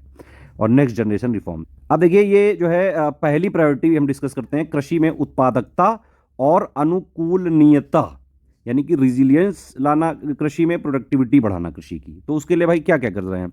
अब इस पे देखिए डायरेक्ट एक क्वेश्चन बन सकता है मेंस का, किसी तरह से कुछ स्टेटमेंट घुमा फिरा के दे देंगे कि बताओ जो है एग्रीकल्चर की इंडिया में प्रोडक्टिविटी कैसे इंक्रीज करी जा सकती है। जो इसमें लिखा है वही वाले आप भी लिख देना, है ना। इसी तरह से जो है कीवर्ड्स वगैरह, पॉइंट्स वगैरह बनाए जाते हैं। तो सरकार ने कहा भाई कई सारी हम क्लाइमेट रेजिस्टेंस जो है, climate resilient high yield variety जो है यहाँ पे क्रॉप्स की यहाँ पे निकालेंगे। तो ये कितनी है, 109 high yield climate resilient variety 32 field और हॉर्टिकल्चर क्रॉप के लिए रिलीज करी जाएगी। तो किसानों की खेती बाड़ी के लिए 32 कृषि और बागबानी फसलों की नई 109 उच्च पैदावार वाली मतलब उतना ही खेत होगा लेकिन प्रोडक्शन ज्यादा हो जाएगा, है ना। इसी यही सब तो ग्रीन रेवोल्यूशन में हुआ था कि भाई उसमें हाई यील्ड वैरायटी और जो है इंसेक्टिसाइड वगैरह पेस्टिसाइड वगैरह जो है बढ़ाए गए। हालांकि इस बार सरकार कह रही नहीं भाई नेचुरल फार्मिंग पे हम फोकस करेंगे, ये इंसेक्टिसाइड वगैरह का यूज़ कम करेंगे। वही दूसरा पॉइंट है यहाँ पे कि भाई अगले 2 साल के अंदर 1 करोड़ जो किसान हैं उनको नेचुरल फार्मिंग मतलब वही गोबर वगैरह उन सब से जो खाद वगैरह एक पुराने जो ट्रेडिशनल तरीके होते थे उनमें जो है लाया जाएगा। और यहाँ पे साइंटिफिक इंस्टीट्यूशंस के थ्रू और प्लस जो भी मतलब ग्राम पंचायत इच्छुक होंगे उनके माध्यम से ये जो है अचीव किया जाएगा। तो 2 पॉइंट तो ये हो गए। इसके अलावा और भी बहुत सारे पॉइंट है। 10,000 जो है need based bio input resource centre establish किए जाएंगे, है ना। फिर इसके अलावा अगर आप देखें तो दाल और ऑयल सीड में हमारी बहुत ज़्यादा डिपेंडेंसी है। अगर आप फैक्ट देखें तो मैं आपको कुछ अगर बताना चाहूँ, यहाँ पे थोड़ा जगह ले लेते हैं, हाँ, कि अगर इंडिया की बात करी जाए जुलाई की अगर आप न्यूज़ देखें द हिंदू की तो उसमें बाकायदा जो है ये सब लिखा हुआ है कि भाई इंडिया ज़्यादातर पाम ऑयल इंपोर्ट करता है। कहाँ कहाँ से, इंडोनेशिया से, मलेशिया से और थाईलैंड से। और ये इंडिया जो है सोया ऑयल कहाँ से, सोया ऑयल और सनफ्लावर ऑयल ये कहाँ कहाँ से इंपोर्ट करता है, अर्जेंटीना, ब्राज़ील, रशिया और यूक्रेन। तो एडिबल ऑयल इंपोर्ट जो है इंडिया का ये 1.29 मिलियन मीट्रिक टन और जो कि पिछले महीने से 26% ज़्यादा था। इवन जो सोया ऑयल इंपोर्ट था वो भी करीबन पिछले महीने से यानी कि जून से 45% ज़्यादा। तो मतलब कुल मिला के बहुत ज़्यादा जो है हम लोग ऑयल इंपोर्ट करते हैं, है ना। और इंडिया एक तरह से देखा जाए तो ये इंडिया वर्ल्ड का बिगेस्ट इंपोर्टर है ये वेजिटेबल ऑयल का। आप देखिए एग्रीकल्चर का अगर आपने डेटा वगैरह देखा हो तो एग्रीकल्चर में ज़्यादातर जो हमारा सबसे बड़ा इंपोर्ट होता है वो वेजिटेबल ऑयल ही होता है। इसीलिए आप कभी देखिएगा जरा, है ना, ये सब डेटा जो है कनेक्ट करा करिए। दालों की बात करी जाए तो इंडिया लार्जेस्ट प्रोड्यूसर भी है। करीबन 25% जो पूरे वर्ल्ड में प्रोड्यूस होती है वो इंडिया में प्रोड्यूस हो जाती है दाल। मतलब पूरी दाल पूरी दुनिया में जितनी उगती है वो 25% इंडिया में जो है ये करी जाती है, इंडिया प्रोड्यूस करता है मतलब। और सबसे ज़्यादा कंज्यूमर भी है भाई, दाल रोटी तो लोग खाते ही हैं, है ना।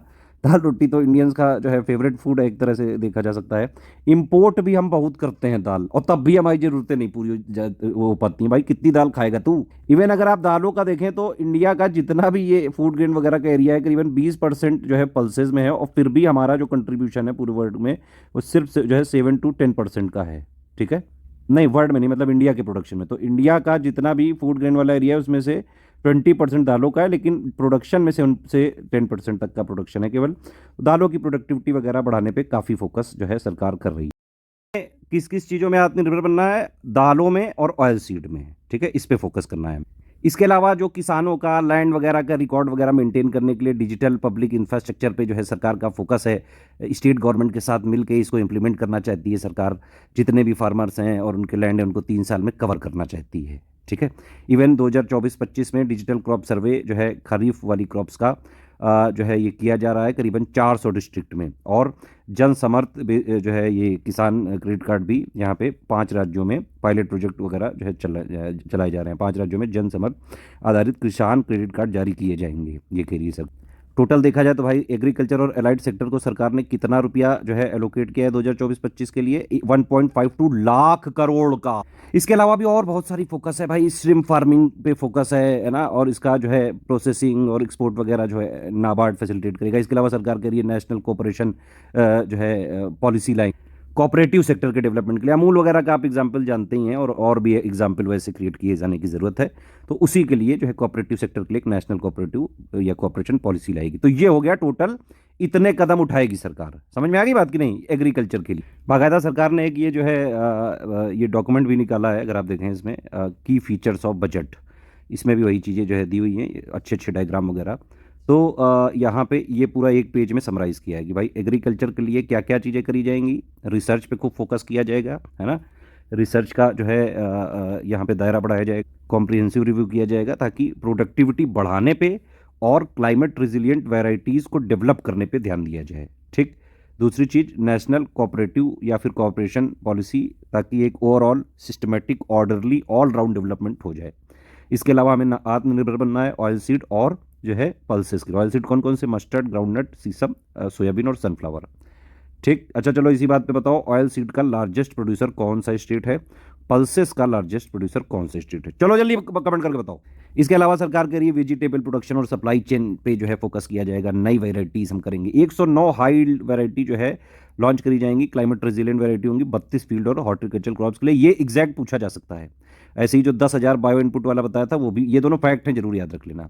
नेचुरल फार्मिंग में कितने करोड़ लोगों को, कितने करोड़ किसानों को जो है सरकार टारगेट कर रही है? 1 करोड़ किसानों को। ये डायरेक्ट फैक्ट है, डायरेक्ट आ सकता है अगले 2 सालों में। और 10,000 need based bio input resource centre यहाँ पे स्टैब्लिश किए जाएंगे। सब कुछ ये एग्रीकल्चर को प्रोडक्टिविटी को बढ़ाने के लिए, है ना। फिर श्रिम्प यानी कि झींगा, झींगा खाते हो? कौन खाता है जल्दी कमेंट करके बताओ। तो उसके लिए भी फाइनेंस किया जाएगा, प्रोसेसिंग और एक्सपोर्ट वगैरह का जो है फैसिलिटेट किया जाएगा नाबार्ड से। Digital public infrastructure, land record जो है फार्मर का रिकॉर्ड, है ना, डिजिटल क्रॉप सर्वे 400 डिस्ट्रिक्ट में, जन समर्थ बेस्ड किसान क्रेडिट कार्ड, ये सब चीज़ें इशू करी जाएंगी। तो ये इस तरह से एग्रीकल्चर पे इतनी चीज़ें करेगी। ये बजट में 2024-25 में सरकार ने बोला कि एग्रीकल्चर के लिए ये चीज़ें करेंगे, ठीक। अब नेक्स्ट वाला जो प्रायोरिटी है वो है एम्प्लॉयमेंट एंड स्किलिंग, यानी कि रोजगार और कौशल प्रशिक्षण। तो इस वाली सेकंड नंबर की प्रायोरिटी के लिए सबसे पहले सरकार ने क्या बोला कि भाई गवर्नमेंट यानी कि सरकार प्रधानमंत्री की योजना के एक अंग के तौर पर रोजगार से जुड़े प्रोत्साहन के लिए 3 योजनाओं को कार्यान्वित करेगी, ठीक है। तो गवर्नमेंट इंप्लीमेंट करेगी 3 स्कीम, ठीक है, एम्प्लॉयमेंट लिंक्ड इंसेंटिव के लिए। ये जो है ये पार्ट है पीएम का 5 स्कीम वाला पैकेज का, उसमें से 3 ये होंगे। और ये किस पे बेस्ड होंगी? इनरोलमेंट इन ईपीएफओ, फोकस करा जाएगा फर्स्ट टाइम एम्प्लॉय पे, और सपोर्ट किया जाएगा एम्प्लॉयज़ एंड एम्प्लॉयर्स दोनों पे, ठीक है। तो यानी कि ये जो है ये ईपीएफओ में नामांकन और पहली बार रोजगार प्राप्त कर्मचारियों की पहचान पर ध्यान, और कर्मचारियों और नियोक्ताओं की सहायता पर आधारित होंगी। तो पहले तो ये जो है 3 स्कीम ये होगी, चौथी पांचवी और ये देखिए 3 स्कीम है। ये आप एक बार देख सकते हैं, हिंदी इंग्लिश दोनों में लिखी है। पहली है कि भाई पहले टाइमर्स के लिए इसमें डायरेक्ट बेनिफिट ट्रांसफर दिया जाएगा। मतलब देखिए 1 लाख तक की सैलरी अगर आपकी होगी तो 3 इंस्टॉलमेंट में 15,000 रुपये तक सरकार देगी बस, ठीक है। 15,000 रुपये मैक्सिमम है ये, ठीक है। और उसके लिए आप रजिस्टर्ड होने चाहिए ईपीएफओ में।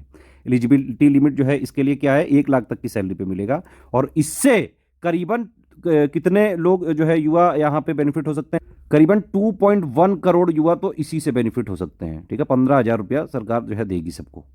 लाई जाओ, खेलो। नंबर 2 वाली स्कीम जो है इस पे फोकस ये रहेगा कि भाई मैन्युफैक्चरिंग सेक्टर पे जॉब क्रिएट हुई होनी चाहिए, ठीक है।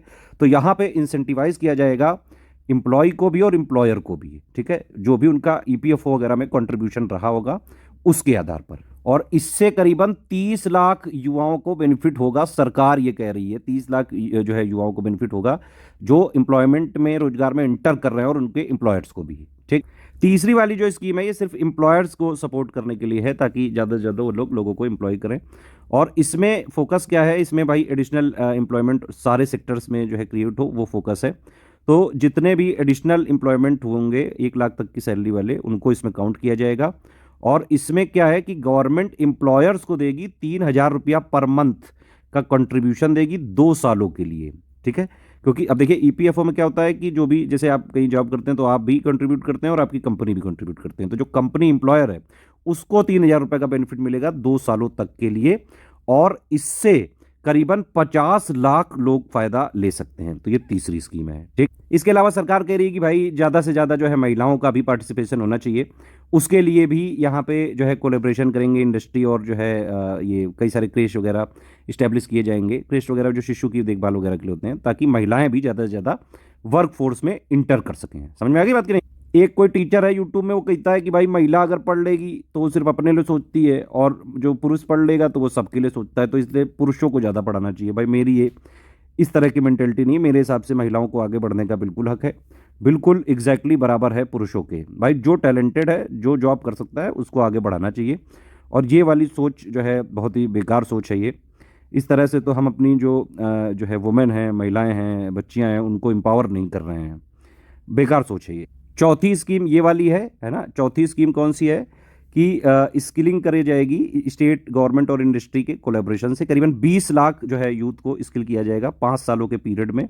और जो है 1,000 जो है इंडस्ट्रियल ट्रेनिंग इंस्टीट्यूट को अपग्रेड किया जाएगा हब और स्पोक अरेंजमेंट में। हब और स्पोक का मतलब क्या होता है? साइकिल देखी है कभी आपने? साइकिल का पहिया होता है, बीच में चक्का लगा रहता है, तो ये जो है हब है। और इसमें जो ये तीलियां लगी रहती हैं साइकिल की, वो हैं स्पोक। तो इसमें जो है ये हब क्या हो गया? ये जो इंडस्ट्रियल ट्रेनिंग इंस्टीट्यूट है, ऐसे 1,000 होंगे, है ना। उसमें ये जो स्पोक्स हैं ये सब क्या है? ये जो लोग इससे भाई स्किल वगैरह ट्रेनिंग लेते जाएंगे, तो हब और स्पोक अरेंजमेंट हो गया। इसी तरह से गाड़ी आगे बढ़ती रहेगी। समझ में आई बात की नहीं? लेमन वाला में समझाया। इवन सरकार कह रही है कि भाई मॉडल स्किल लोन को भी जो है हमने रिवाइज कर दिया है और 7.5 लाख रुपए तक गवर्नमेंट प्रमोटेड फंड की गारंटी लेके लोन लिया जा सकता है। इससे 25,000 स्टूडेंट्स को फायदा हो सकता है। फिर इसके अलावा जो किसी भी रिजर्वेशन वगैरह या किसी भी स्कीम के पात्र नहीं होते हैं, यानी कि शायद ये साधारण जो लोग हैं उनके लिए, जनरल वगैरह के लिए हैं ये, कि उनको एडुकेशन वगैरह जो डोमेस्टिक इंस्टीट्यूशंस हैं, इंडिया के इंस्टीट्यूशंस में अगर हायर एजुकेशन लोग करते हैं, 10 लाख तक का लोन लेने पे उनको क्या करेंगे, ई वाउचर देंगे। मतलब 3% की ब्याज पे छूट देंगे। मतलब आप मान लीजिए आपको कहीं एडमिशन लेना है, NIT, IIT, IIM, कहीं भी आप जनरल कैटेगरी के हैं और जो है आपको 10 लाख रुपए तक आपने लोन लिया, मान लो बैंक वगैरह ने दिया 10-12% पे, तो सरकार क्या करेगी, उसमें से 3% की आपको छूट दिला देगी। ये है मतलब, ये लोन नहीं दे देगी, ध्यान से सुनना, ये 3% इंटरेस्ट सबवेंशन है, मतलब 3% का ब्याज माफ कराएगी सरकार। तो ये सब चीजें करेगी सेकंड वाली प्रायोरिटी में। अब चलो हम लोग की फीचर्स ऑफ बजट में फिर से एक बार देखते हैं, बढ़िया अच्छा अच्छा लिखा हुआ डायग्राम के साथ। ये बजा गई। ये प्रायोरिटी हम लोग पहली वाली देख चुके थे, अब सेकंड वाली देखते हैं, एम्प्लॉयमेंट एंड स्किलिंग वाली।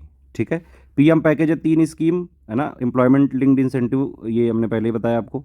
पहली वाली स्कीम फर्स्ट टाइमर्स के लिए है, इनको 15,000 रुपये का बेनिफिट दिया जाएगा। 1 लाख तक की आपकी सैलरी हो सकती है, वो लोग अलाउड हैं। जो लोग अभी फॉर्मल सेक्टर में जो है जस्ट इंटर कर रहे हैं उनके लिए है ये, या तो 1 महीने की वेज या फिर मैक्सिमम 15,000। भाई अगर मान लो 25,000 आपकी सैलरी है तो भी मिलेगा 15 ही, ये नहीं समझना कि नहीं 25 दे देंगे। इससे करीबन 2.1 करोड़ को फायदा, अभी मैं बताया आपको। सेकंड वाली है भाई मैन्युफैक्चरिंग वाली, अगर इंडस्ट्री उस पर अगर फोकस हो रहा है तो उसको प्रमोट किया जाएगा। पहले टाइम एम्प्लॉय के लिए है ये, और इसमें एम्प्लॉयर दोनों को बेनिफिट दिया जाएगा। उनके शुरू के जो है EPFO कॉन्ट्रीब्यूशंस के लिए 30 लाख युवा इससे बेनिफिट होंगे। इसके अलावा तीसरी वाली क्या है, ये जो है कि एम्प्लॉयर को सरकार 3,000 रुपये पर मंथ 2 साल तक देगी, है ना, और इससे 50 लाख लोग जो है बेनिफिट हो सकते। चौथी वाला ये है स्किलिंग प्रोग्राम, 20 लाख युवाओं को स्किल किया जाएगा अगले 5 सालों में। 1,000 इंडस्ट्रियल ट्रेनिंग जो है इंस्टीट्यूट बनाए जाएंगे। हब और स्पोक, मैंने बताया साइकिल का पहिया वो हब और ये स्पोक, समझ गए ना। कोर्स कंटेंट और जो है वो सब चीज़ें डिज़ाइन की जाएंगी इंडस्ट्री की जो भी स्किल्स होंगी, जो नीडेड होंगी उनके हिसाब से। क्योंकि इंडिया में सबसे बड़ी प्रॉब्लम है ये, सारे लोग इंजीनियर बन जाते हैं, है ना, बड़ी बड़ी प्रोफेशनल डिग्री ले लेते हैं, जब वो इंडस्ट्री में जाते हैं तो लुल हो जाते हैं। भाई मैकेनिकल इंजीनियरिंग वाला इन्फोसिस में जाके क्या ही उखाड़ लेगा, या फिर जो है मैं खुद ही जैसे NIT इलाहाबाद का हूँ, हालांकि मैंने जो है जो ब्रांच थी मेरी मैकेनिकल, मैंने उसी वाली से जो है जॉब ली थी मारुति में। उसके बाद भी मैंने जो है टाटा मोटर्स और एंकेल पे रहा। हालांकि अब मेरी ब्रांच बिल्कुल इंटायरली डिफरेंट हो गई है, अब मैं ये कुछ भी नहीं जानता हूँ। ऐसे ही हमारे साथ के कई सारे लड़के थे जो मैकेनिकल वाले, या फिर और भी जो है कॉलेजेस में ये होता है, मतलब इंडस्ट्री को कुछ और चाहिए और बीटेक से जो बच्चे निकलते हैं वो कुछ और पढ़ के निकल रहे हैं, वो अलग ही दुनिया में रहते हैं। तो इंजीनियरिंग वाले जो प्रोडक्ट है उनका मिसमैच हो जाता है हर जगह। इसीलिए ये बोला जाता है कि एक इंजीनियर आदमी कुछ भी करता है इंजीनियरिंग के अलावा। मुझे खुद ही देख लीजिए, मैं खुद NIT इलाहाबाद का मैकेनिकल इंजीनियरिंग का पास आउट हूँ, है ना, लेकिन मैं कर क्या रहा हूँ, मैं आपको पढ़ा रहा हूँ। बाकी ये सब चीज़ें भाई वुमेन का पार्टिसिपेशन बढ़ाएंगे, कोलैबोरेशन करेंगे इंडस्ट्री और स्टेट के साथ। 7.5 लाख रुपए तक की जो है बढ़ा दी गई लिमिट, लोन ले सकते हैं गवर्नमेंट प्रोमोटेड फंड से। 25,000 जो है स्टूडेंट को फ़ायदा हो जाएगा। फाइनेंशियल सपोर्ट दिया जाएगा। 10 लाख तक के लोन पे 3% तक का एनुअल जो है इंटरेस्ट माफ कर दिया जाएगा। उसके लिए ई वाउचर दिए जाएंगे 1 लाख स्टूडेंट को हर साल। तीसरा टारगेट है inclusive human resource development and social justice, यानी कि समावेशी मानव संसाधन विकास और सामाजिक न्याय। इसमें सरकार कह रही है कि भाई पूरी तरह से हम सोशल जस्टिस को कॉम्प्रिहेंसिवली अचीव करेंगे और उसके लिए सेचुरेशन अप्रोच जो है यहाँ पे लगाई जाएगी। सारे जो भी लोग हैं 100% उनको बेनिफिट दिया जाए, उनकी कैपेबिलिटीज़ वगैरह पे जो है इम्प्रूवमेंट किया जाएगा, और ये इस तरह से ये सब चीज़ें जो है इम्प्लीमेंट करी जाए। इसके अलावा जो है कई सारी स्कीम को इम्प्लीमेंट किया जाएगा जो सपोर्ट करेंगी इकोनॉमिक एक्टिविटीज़, क्राफ्ट्समैन यानी कि अनुसूचित जातियाँ, अनुसूचित जनजातियाँ, महिला उद्यमियों, स्ट्रीट वेंडरों, स्वयं सहायता समूहों, शिल्पकारों, कारीगरों कि आर्थिक कार्यकलापों में सहायता प्रदान करने के उद्देश्य से प्रधानमंत्री विश्वकर्मा योजना, स्वनिधि योजना, आजीविका मिशन, स्टैंड अप मिशन, ये जैसी योजनाओं को और बढ़ाया जाएगा, ये सरकार कह रही है। नॉर्थ ईस्ट रीजन में भी इंडियन पोस्ट बैंक की 100 से ज़्यादा जो है ब्रांचेस वगैरह खोली जाएंगी बैंकिंग सर्विसेज को बढ़ाने के लिए, है ना। इसके करीबन 2.66 लाख करोड़ रुपए रूरल डेवलपमेंट के लिए, रूरल इंफ्रास्ट्रक्चर वगैरह के जो है बढ़ाने के लिए ये दिया जाएगा, प्रावधान किया गया है, मतलब ठीक है। प्रधानमंत्री आवास योजना के तहत 3 करोड़ एडिशनल हाउसेस बनाए जाएंगे रूरल और अर्बन एरिया मिला के, ठीक है। तो ये ध्यान रखिएगा, ये एक इंपॉर्टेंट फैक्ट भी हो सकता है कि रूरल और अर्बन को मिला के बजट 2024-25 में कितने घर बनाने का टारगेट लिया है पीएम आवास योजना के अंडर में, 3 करोड़ का, ये ध्यान रखना। और रूरल डेवलपमेंट के लिए कितना लोकेट किया है, 2.66 लाख करोड़। इसके अलावा मैंने बोला था बिहार पे फोकस है, आंध्र प्रदेश पे फोकस है, तो वही सरकार कह रही है। इंडिया में जैसे आप देखें 11 इंडस्ट्रियल कॉरिडोर हैं, है ना, और सरकार कह रही है कि 12 इंडस्ट्रियल जो है नोड्स वगैरह बनाए जाएंगे। नोड्स बोल सकते हैं आप, नोड्स बोल सकते हैं, सिटी बोल सकते हैं, पार्क बोल सकते हैं। तो 12 इंडस्ट्रियल पार्क जो है बनाया जाएगा, और ये किस योजना के अंदर में बनाया जाएगा, national industrial corridor development programme, ठीक है, NICDP के अंडर। देखिए गोल्डन क्वाड्रिलेटरल जो अटल बिहारी वाजपेयी जी के टाइम पे बनाया गया था, उसी में जो है ये 12 smart city, industrial smart city बनाएगी सरकार, और जिसके लिए करीबन 28,602 करोड़ रुपए का यहाँ पे जो है वो भी बजट वगैरह भी दे दिया गया। इसमें सरकार कह रही है world class green field industrial smart city जो है बनाया जाएगा, प्लग एंड प्ले और वॉक टू वर्क कॉन्सेप्ट के बेसिस पे, ठीक है। और इससे जो है एक रोबस्ट सस्टेनेबल इंफ्रास्ट्रक्चर जो है मिलेगा, जिससे इन्वेस्टमेंट वगैरह आएगा और रीजनल डेवलपमेंट होगा। अब देखिए इंडिया पूरा अगर आप देखें तो गोल्डन क्वाड्रिलेटरल ने पूरे इंडिया ऑलमोस्ट जो है चारों तरफ वो उसको घेर रखा है। तो उसी में मालाओं की तरह ये 12 जो है इंडस्ट्रियल नोड्स बनाए जाएंगे, नोड्स या सिटी ये बोल सकते हैं। ये जो 12 नोड्स बनाए जाएंगे ये 10 स्टेट में जो है ये बाकायदा ये फैले रहेंगे, और इसमें 6 मेजर कॉरिडोर्स में आएंगे ये, ठीक है।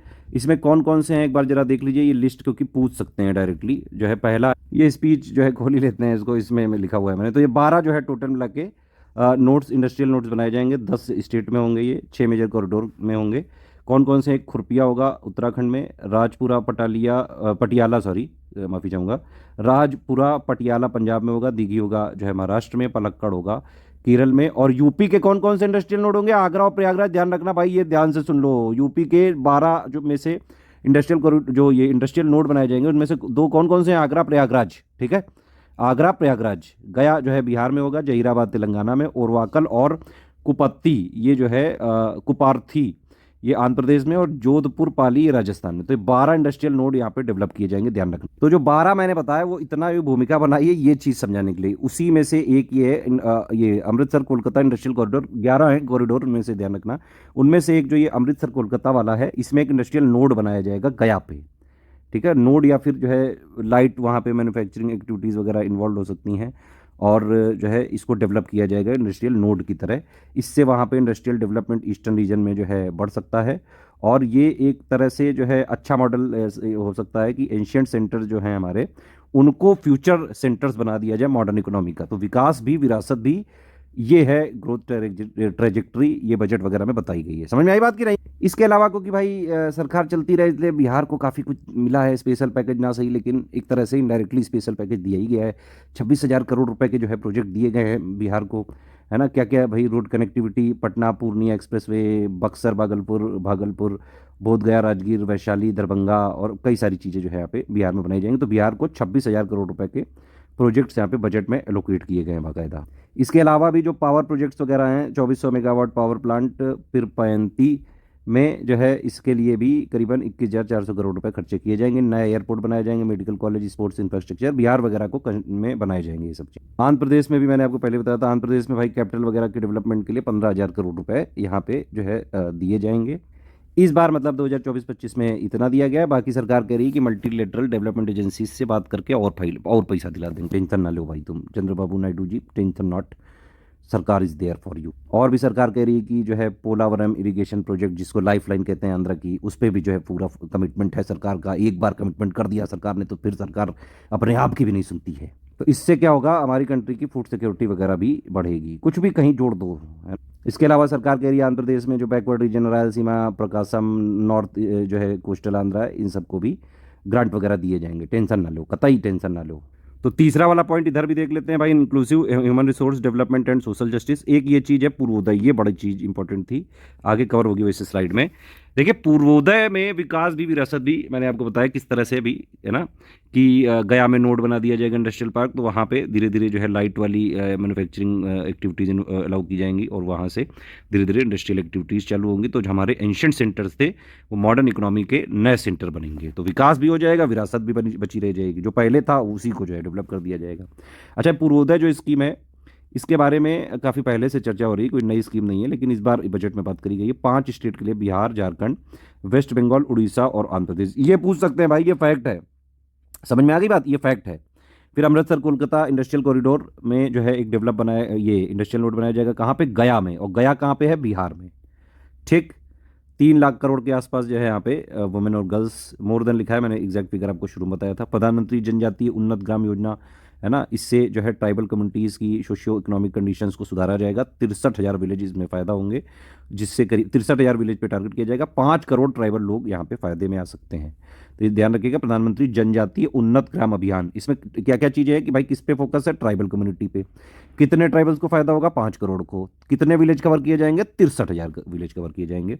इसके अलावा भाई इंडिया पोस्ट पेमेंट बैंक की जो है 100 से ज़्यादा ब्रांचेस खोली जाएंगी नॉर्थ ईस्ट रीजन में, वहाँ भी बैंकिंग वगैरह और जो है फाइनेंशियल इंक्लूजन लाया जाए। आंध्र प्रदेश के लिए भाई फाइनेंशियल सपोर्ट 15,000 करोड़ रुपए का दिया जाएगा।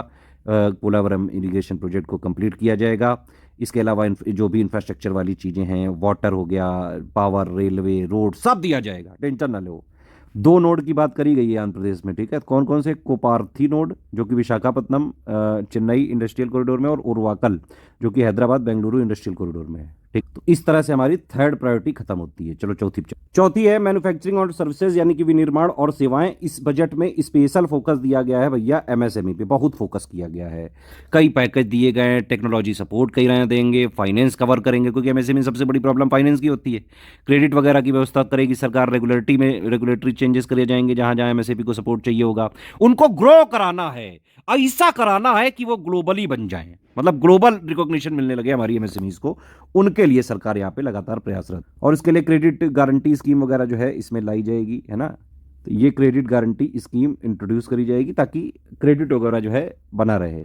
देखिए इसमें क्या है, प्रत्येक आवेदक को 100 करोड़ रुपए तक का गारंटी कवर देने के लिए एक पृथक स्व-वित्त गारंटी निधि बनाई जाएगी, जबकि ऋण की राशि इससे अधिक हो सकती है। ऋण लेने वालों को एक तत्काल गारंटी शुल्क और घटती ऋण शेष राशि पर वार्षिक गारंटी शुल्क देना पड़ेगा। तो क्रेडिट गारंटी स्कीम वगैरह लाई जाएगी एमएसएमई के लिए, मैन्युफैक्चरिंग सेक्टर वालों, ताकि मशीनरी वगैरह, इक्विपमेंट वगैरह, जो भी चीज़ें जो है खरीदनी है उसके लिए कोई कोलेट्रल वगैरह रखे बिना जो है क्रेडिट वगैरह हो और खरीदी जा सके आसानी। ये मैंने आपको पहले बता दिया था भाई, 10 लाख से बढ़ा के ये 20 लाख कर दिया गया है, जो तरुण के अंडर में लोन आता है, जिन लोगों ने पहले बाकायदा सक्सेसफुली रीपे कर दिया है। इवन सरकार ये भी कह रही है कि भाई न्यू असेसमेंट मॉडल लाया जाएगा एमएसएमई क्रेडिट के लिए। ठीक है, ट्रेडिशनल मेथड क्या है भाई, जो है क्रेडिट वगैरह देने का, जो पब्लिक सेक्टर बैंक है वो किस हिसाब से देती हैं, तो वो भाई क्रेडिट एलिजिबिलिटी बेस्ड ऑन जो है वो होता है एसेट्स पे, और टर्नओवर वगैरह का क्या क्राइटेरिया, रेवेन्यू वगैरह क्या है ना। तो उसमें सरकार कह रही है कि ज़्यादा एक्सटर्नल असेसमेंट करने की ज़रूरत नहीं है, जो पब्लिक सेक्टर बैंक है उन पे फोकस किया जाएगा कि वो अपनी उनकी खुद की इन हाउस कैपेबिलिटी हो, ताकि वो एमएसएमई को एसेस कर सकें कि भाई कितना क्या क्रेडिट चाहिए। एक्सटर्नल असिस्टमेंट पे जो है रिलाई करने से बेटर है कि वो अपना इन हाउस जो है कैपेबिलिटी इस तरह की डेवलप करें, ठीक है, और एमएसएमई को जल्दी से जल्दी मदद दी जा सके। मतलब जिनके पास फॉर्मल अकाउंटिंग सिस्टम नहीं है वहाँ भी जो है उन एमएसएमई को भी फायदा पहुंचाया जा सके। इसके अलावा ई कॉमर्स एक्सपोर्ट हब भी जो है बनाए जाएंगे पीपीपी मॉडल पे बेस्ड। फिर जो है गवर्नमेंट फैसिलिटेट करेगी डेवलपमेंट किस तरह के, investment ready plug and play industrial parks का, है ना, और उसमें कंप्लीट इंफ्रास्ट्रक्चर आएगा करीबन 100 सिटीज़ में, और उसमें कई सारी टाउन प्लानिंग की स्कीम वगैरह को यूज़ करके, स्टेट के साथ पार्टनरशिप करके, इवन प्राइवेट सेक्टर के साथ पार्टनरशिप करके इस तरह के इन्वेस्टमेंट रेडी इंडस्ट्रियल पार्क्स बनाए जाए। फिर क्रिटिकल मिनरल मिशन, आप जानते हैं मोबाइल वगैरह जो इलेक्ट्रॉनिक जितने भी गैजेट्स हैं, क्रिटिकल मिनरल बड़े ज़रूरी होते हैं, तो उनके लिए भी गवर्नमेंट यहाँ सेटअप कर रही है क्रिटिकल मिनरल मिशन, ताकि डोमेस्टिक प्रोडक्शन को बढ़ाया जा सके और जो क्रिटिकल मिनरल्स हैं उनकी रिसाइकलिंग वगैरह पे फोकस किया जा सके। इवन अगर बाहर, मतलब इंडिया के बाहर कोई ऐसी ओवरसीज जो है क्रिटिकल मिनरल के एसेट है तो उनको अक्वायर किया जा सके, उनको मतलब जो है खरीद लिया जा सके। तो क्रिटिकल मिनरल मिशन पे जो है गवर्नमेंट का फोकस काफ़ी ज़्यादा है। इलेक्ट्रॉनिक इंडस्ट्री का एक बहुत बड़ा जो है यहाँ पे डिपेंडेंसी होती है क्रिटिकल मिनरल्स पे, रेयर अर्थ्स वगैरह पे। एक और चीज़ है कि भाई इंटीग्रेटेड टेक्नोलॉजी प्लेटफॉर्म जो है, ये जो भी मतलब कंपनियां वगैरह बंद होती हैं, इंसॉल्वेंसी, बैंक्रप्सी कोड वगैरह, तो जो भी चीज़ें हैं टाइमली प्रोसेस करो, जो बंद वगैरह क्लोजर वगैरह करना है जल्दी हो सारी चीज़ें। तो वही कह रही है कि एक इंटीग्रेटेड टेक्नोलॉजी जो है प्लेटफॉर्म बनाया जाएगा। तो दिवाला और शोधन अक्षमता संहिता आईबीसी के अंतर्गत परिणामों को बेहतर बनाने तथा निरंतरता, पारदर्शिता, समयोचित प्रसंस्करण तथा बेहतर पर्यवेक्षण हेतु सभी हितधारकों के लिए एकीकृत जो है प्रौद्योगिकी प्लेटफॉर्म तैयार किया जाए। सिड भी अपनी नई ब्रांचेस खोलेगा ताकि जो है एमएसएमई को जो है सर्व अच्छे से और कर सके और डायरेक्ट जो है उनको क्रेडिट वगैरह अवेलेबल करा सकते। अच्छा, इसमें जो है ये शिपिंग इंडस्ट्री का भी यहाँ पे जिक्र किया गया है। तो इसके शेयर को बढ़ाने के लिए ओनरशिप, लीजिंग और फ्लैगिंग रिफॉर्म्स को इम्प्लीमेंट किया जाएगा, ताकि जो है ओनरशिप वगैरह बढ़ाई जा सके और ज़्यादा से ज़्यादा रोजगार जो है जनरेट किया जा सके। एमएसएमई के पास जो भी जो है ट्रेड रिसीवेबल होते हैं उनको कैश वगैरह में कन्वर्ट करने के लिए गवर्नमेंट प्रपोज कर रही है थ्रेशोल्ड लिमिट जो है बायर्स की होगी मैंडेटरी ट्रेड्स प्लेटफॉर्म पे ऑनबोर्डिंग के लिए, वो 500 करोड़ से घटा के 250 करोड़ कर दिया जाएगा। वही सारी चीज़ें लिखी हैं इसमें। मैन्युफैक्चरिंग और सर्विसेज में एमएसएमई पे ही मेनली फोकस है भाई। न्यू असेसमेंट मॉडल आएगा ताकि उनको जल्दी से जल्दी जो है क्रेडिट वगैरह मिले, लोन वगैरह मिले, बाहर की एक्सटर्नल एजेंसियों पे ज़्यादा ना हमको निर्भर रहना पड़े। क्रेडिट गारंटी स्कीम मैन्युफैक्चरिंग जो सेक्टर में एमएसएमई है उनके लिए जो है यहाँ पे करी जाएगी। यहाँ पे इसको बढ़ाया जाएगा ताकि ट्रेड्स वगैरह में वो मैंडेटरी उनकी ऑनबोर्डिंग हो 500 करोड़ से घटा के 250 करोड़ कर दिया गया है। विद्रा लोन की जो है लिमिट बढ़ा दी गई है 10 लाख से 20 लाख तक तरुण कैटेगरी में, जो लोग लोन वगैरह टाइम से पे करते हैं। क्रेडिट सप्लाई किया जाएगा एमएसएमई को स्ट्रेस पीरियड में, मतलब पूरा जो है फोकस है यही है कि भाई फाइनेंस वगैरह उनके पास रहे। उसके अलावा MSME unit food irritation quality और सेफ्टी टेस्टिंग के लिए जो है करी जाएंगी। 12 इंडस्ट्रियल कॉरिडोर मैंने आपको बताया ही। रेंटल हाउसिंग, जब बाहर जो है लोग एमएसएमई वगैरह में जो लोग काम करते हैं उनके रहने वगैरह के लिए नहीं है तो उसके लिए कुछ डॉर्मेट्री टाइप एकोमोडेशन जो है इंडस्ट्रियल वर्कर्स के लिए जो है पीपीपी मोड में जो है ये इस पर भी काम किया जाएगा ताकि वो लोग का ज़्यादातर पैसा रेंट वगैरह में ना जाए, किराए में ना जाए। क्रिटिकल मिनरल मिशन का जो है यहाँ पे फोकस किया जा रहा है डोमेस्टिक प्रोडक्शन के लिए, रिसाइकलिंग के लिए, इवन ओवरसीज एक्विजिशन के लिए भी। और यहाँ पे स्ट्रेंथनिंग की जाएगी ट्राइब्यूनल की, एपेलेट ट्राइब्यूनल की, ताकि जो भी इंसॉल्वेंसी रिजोल्यूशन वाले जो भी हैं केसेस उनको जल्द से जल्द जो है समाप्त किया जा सके, जल्द से जल्द सॉल्व किया जा सके। तो ये वाला हो गया चौथा। पांचवी प्रायोरिटी है अर्बन डेवलपमेंट या फिर शहरी विकास। इसमें सरकार कह रही है कि भाई स्टेट गवर्नमेंट के साथ मिलके जो भी हमारे जो है शहर हैं उनको विकास केंद्रों के रूप में विकसित किया जाएगा। उसको बाकायदा उसके लिए जो है इकोनॉमिक और ट्रांजिट प्लानिंग करी जाएगी और बाकायदा ऑर्डरली डेवलपमेंट किया जाएगा जो भी पेरी अर्बन एरियाज हैं, टाउन प्लानिंग स्कीम्स वगैरह को यूज़ कर। जो 30 लाख से ज़्यादा जनसंख्या वाले 14 बड़े शहर के लिए कार्यान्वयन और वित्त पोषण रणनीति के लिए आवागमन उन्मुखी विकास योजनाएं तैयार करी जाएंगी। ठीक है, यानी कि ट्रांजिट ओरिएंटेड डेवलपमेंट प्लान बनाए जाएंगे 14 लार्ज सिटी जहां पे पॉपुलेशन 30 लाख से ज़्यादा है ना, वहाँ पे बाकायदा जो है किस तरह से फाइनेंसिंग होगी, किस तरह से इंप्लीमेंटेशन होगा, इन सब की स्ट्रेटजी जो है बनाई जाएगी। बाकी अभी मैंने बताया था आपको प्रधानमंत्री आवास योजना के तहत टोटल रूरल प्लस अर्बन मिला के 3 करोड़ घर बनाने का टारगेट है। अब इसमें एक चीज़ और याद रखिए कि भाई अर्बन वाले सिर्फ 1 करोड़ बनेंगे, तो 1 करोड़ अर्बन बनाने हैं घर और 2 करोड़ रूरल बनाने हैं पीएम आवास योजना के तहत। बजट 2024-25 के हिसाब से डायरेक्ट क्वेश्चन आ सकता है। ठीक है, तो बजट 2024-25 के हिसाब से 3 करोड़ घर बनाए जाने हैं प्रधानमंत्री आवास योजना के तहत, 1 करोड़ अर्बन और 2 करोड़ रूरल। तो 1 करोड़ अर्बन पुअर के लिए और मिडिल क्लास फैमिलीज के लिए जो है यहाँ पे 10 लाख करोड़ का इन्वेस्टमेंट यहाँ पे किया जाएगा। और इसमें सेंट्रल जो है असिस्टेंस है वो 2.2 लाख करोड़ का है अगले 5 सालों के लिए। वाटर सप्लाई और सैनिटेशन की जो है फैसिलिटीज़ को जो है अच्छे से मतलब वाटर सप्लाई आती रहे, सीवेज ट्रीटमेंट होता रहे, सॉलिड वेस्ट मैनेजमेंट होता रहे, तो उसके लिए 100 से ज़्यादा सिटीज़ में इस तरह के योजनाएं चलाई जाएंगी, है ना। तो इसमें जो ट्रीटेड वाटर होगा उसको बाकायदा जो है साफ़ वगैरह करके इरीगेशन वगैरह में और जो टैंक्स वगैरह हैं उनको फिल करने में यूज़ किया जा सकता है। वही चीज़ यहाँ पे लिखी है कि राज्य सरकारों तथा बहुपक्षीय विकास बैंकों की साझेदारी में सरकार भरोसेमंद परियोजनाओं के माध्यम से 100 बड़े शहरों के लिए जल आपूर्ति, सीवेज उपचार यानी कि सीवेज ट्रीटमेंट, ठोस अपशिष्ट प्रबंधन यानी कि सॉलिड वेस्ट मैनेजमेंट तथा वित्तीय रूप से व्यवहार्य परियोजनाओं को बढ़ावा देंगे। ठीक है, और इन परियोजनाओं में उपचारित जल का प्रयोग सिंचाई और आसपास के क्षेत्रों में तालाबों को भरने के लिए किया। कई सारी स्ट्रीट मार्केट बनाई जाएंगी, है ना, जैसे पीएम स्वनिधि जो योजना थी उसी के जो है उस सफलता के हिसाब से यहाँ पे जो स्ट्रीट वेंडर्स हैं उनकी लाइफ पे यहाँ पे फोकस किया जाएगा। और अगले 5 सालों के अंदर, ये देखिए लिखा हुआ है, ये फैक्ट है, ये 100 से ज़्यादा वीकली हाट या फिर मार्केट वगैरह बोल सकते हैं उसको, ये जो है डेवलप की जाएंगी। स्ट्रीट फूड हब्स जो है ये कई सारी सिटीज़ में ये बनाए जाएंगे। और रेंटल जो है हाउसेस इंडस्ट्रियल वर्कर्स के लिए ये पीपीपी मोड में बनाई जाएगी। इवन एक और चीज़ थी कि सरकार कह रही है कि भाई स्टाम्प ड्यूटी क्योंकि स्टाम्प ड्यूटी स्टेट गवर्नमेंट के अंदर में आता है, तो इस बजट में बोला है जो है केंद्र सरकार ने कि भाई स्टाम्प ड्यूटी आप कम लगाएं, एटलीस्ट महिलाएं अगर रजिस्ट्रेशन करवाएं प्रॉपर्टी का तो उस पर स्टाम्प ड्यूटी कम लगे। ठीक है, और ये होता भी है, थोड़ी बहुत कम है। तो देखिए 5वीं प्रायोरिटी क्या क्या है। स्टाम्प ड्यूटी मैंने बताया आपको कि थोड़ी कम होनी चाहिए, स्टेट गवर्नमेंट से केंद्र सरकार कहेगी कि भाई थोड़ी कम कर दो, एटलीस्ट महिलाओं वाली जो है कम कर दो। तो भैया अगर हस्बैंड वाइफ हो तो रजिस्ट्रेशन अगर महिलाओं के नाम पे कराएंगे तो थोड़ी बहुत जो है यहाँ पे बचत मिल सकती है। जो फीस देनी पड़ती है सरकार को रजिस्ट्री में, उसमें स्ट्रीट मार्केट बनाई जाएंगी अगले 5 सालों में, 100 से ज़्यादा वीकली हाट यहाँ पे, जो कि क्या है, स्ट्रीट फूड हब्स ये बनाए जाएंगे, है ना। ट्रांजिट ओरिएंटेड डेवलपमेंट किया जाएगा 14 बड़ी लार्ज सिटी में जहाँ पे 30 लाख से ज़्यादा पॉपुलेशन है। वाटर मैनेजमेंट पे पूरा फोकस किया जाएगा, वाटर सप्लाई को जो है प्रॉपरली मैनेज करने के लिए sewage treatment, solid waste management और ये सब चीज़ों पे जो है पूरा किया जाएगा। 100 से ज़्यादा 100 लार्ज सिटीज़ में ये सब चीज़ें बनाई जाएंगी। हाउसिंग नीड के लिए भाई पर पीएम जो आवास योजना है अर्बन 2.0, इसमें 1 लाख जो है 1 लाख नहीं 1 करोड़ घर यहाँ पे बनाए जाएंगे अर्बन पुअर मिडिल क्लास के लिए। 10 लाख करोड़ का यहाँ पे एलोकेशन है, 2 करोड़ रूरल के लिए बनाए जाएंगे। ध्यान रखना, आवास योजना के तहत 3 करोड़ इस बार घर बनाने हैं, ठीक। छठी प्राथमिकता है या फिर जो है प्रायोरिटी है एनर्जी सिक्योरिटी या फिर ऊर्जा सुरक्षा। तो इसमें इंटरिम बजट में एक जो है सरकार ने बोला था कि ये स्कीम लॉन्च करेंगे, जो मुफ्त जो है ये सोलर पैनल वगैरह जो है रूफटॉप जो सोलर प्लांट्स वगैरह ये इंस्टॉल कराया जाएगा। और इसकी स्कीम का नाम है पीएम सूर्य ग्रह मुफ्त बिजली योजना, ठीक है। तो इसमें क्या है कि यहाँ पे इंस्टॉल किए जाएंगे रूफटॉप सोलर प्लांट 1 करोड़ जो है हाउस होल्ड में, और उनको हर महीने 300 यूनिट फ्री इलेक्ट्रिसिटी जो है इससे मिलने लगेगी। और इससे जो है इसमें सरकार ने जब ये निकाला तो इसमें जो है काफ़ी ज़्यादा इसमें रिस्पांस हुआ है, और इवन 1 करोड़ यहाँ पे देना है, 1.28 करोड़ तो रजिस्ट्रेशन ही हो गए हैं।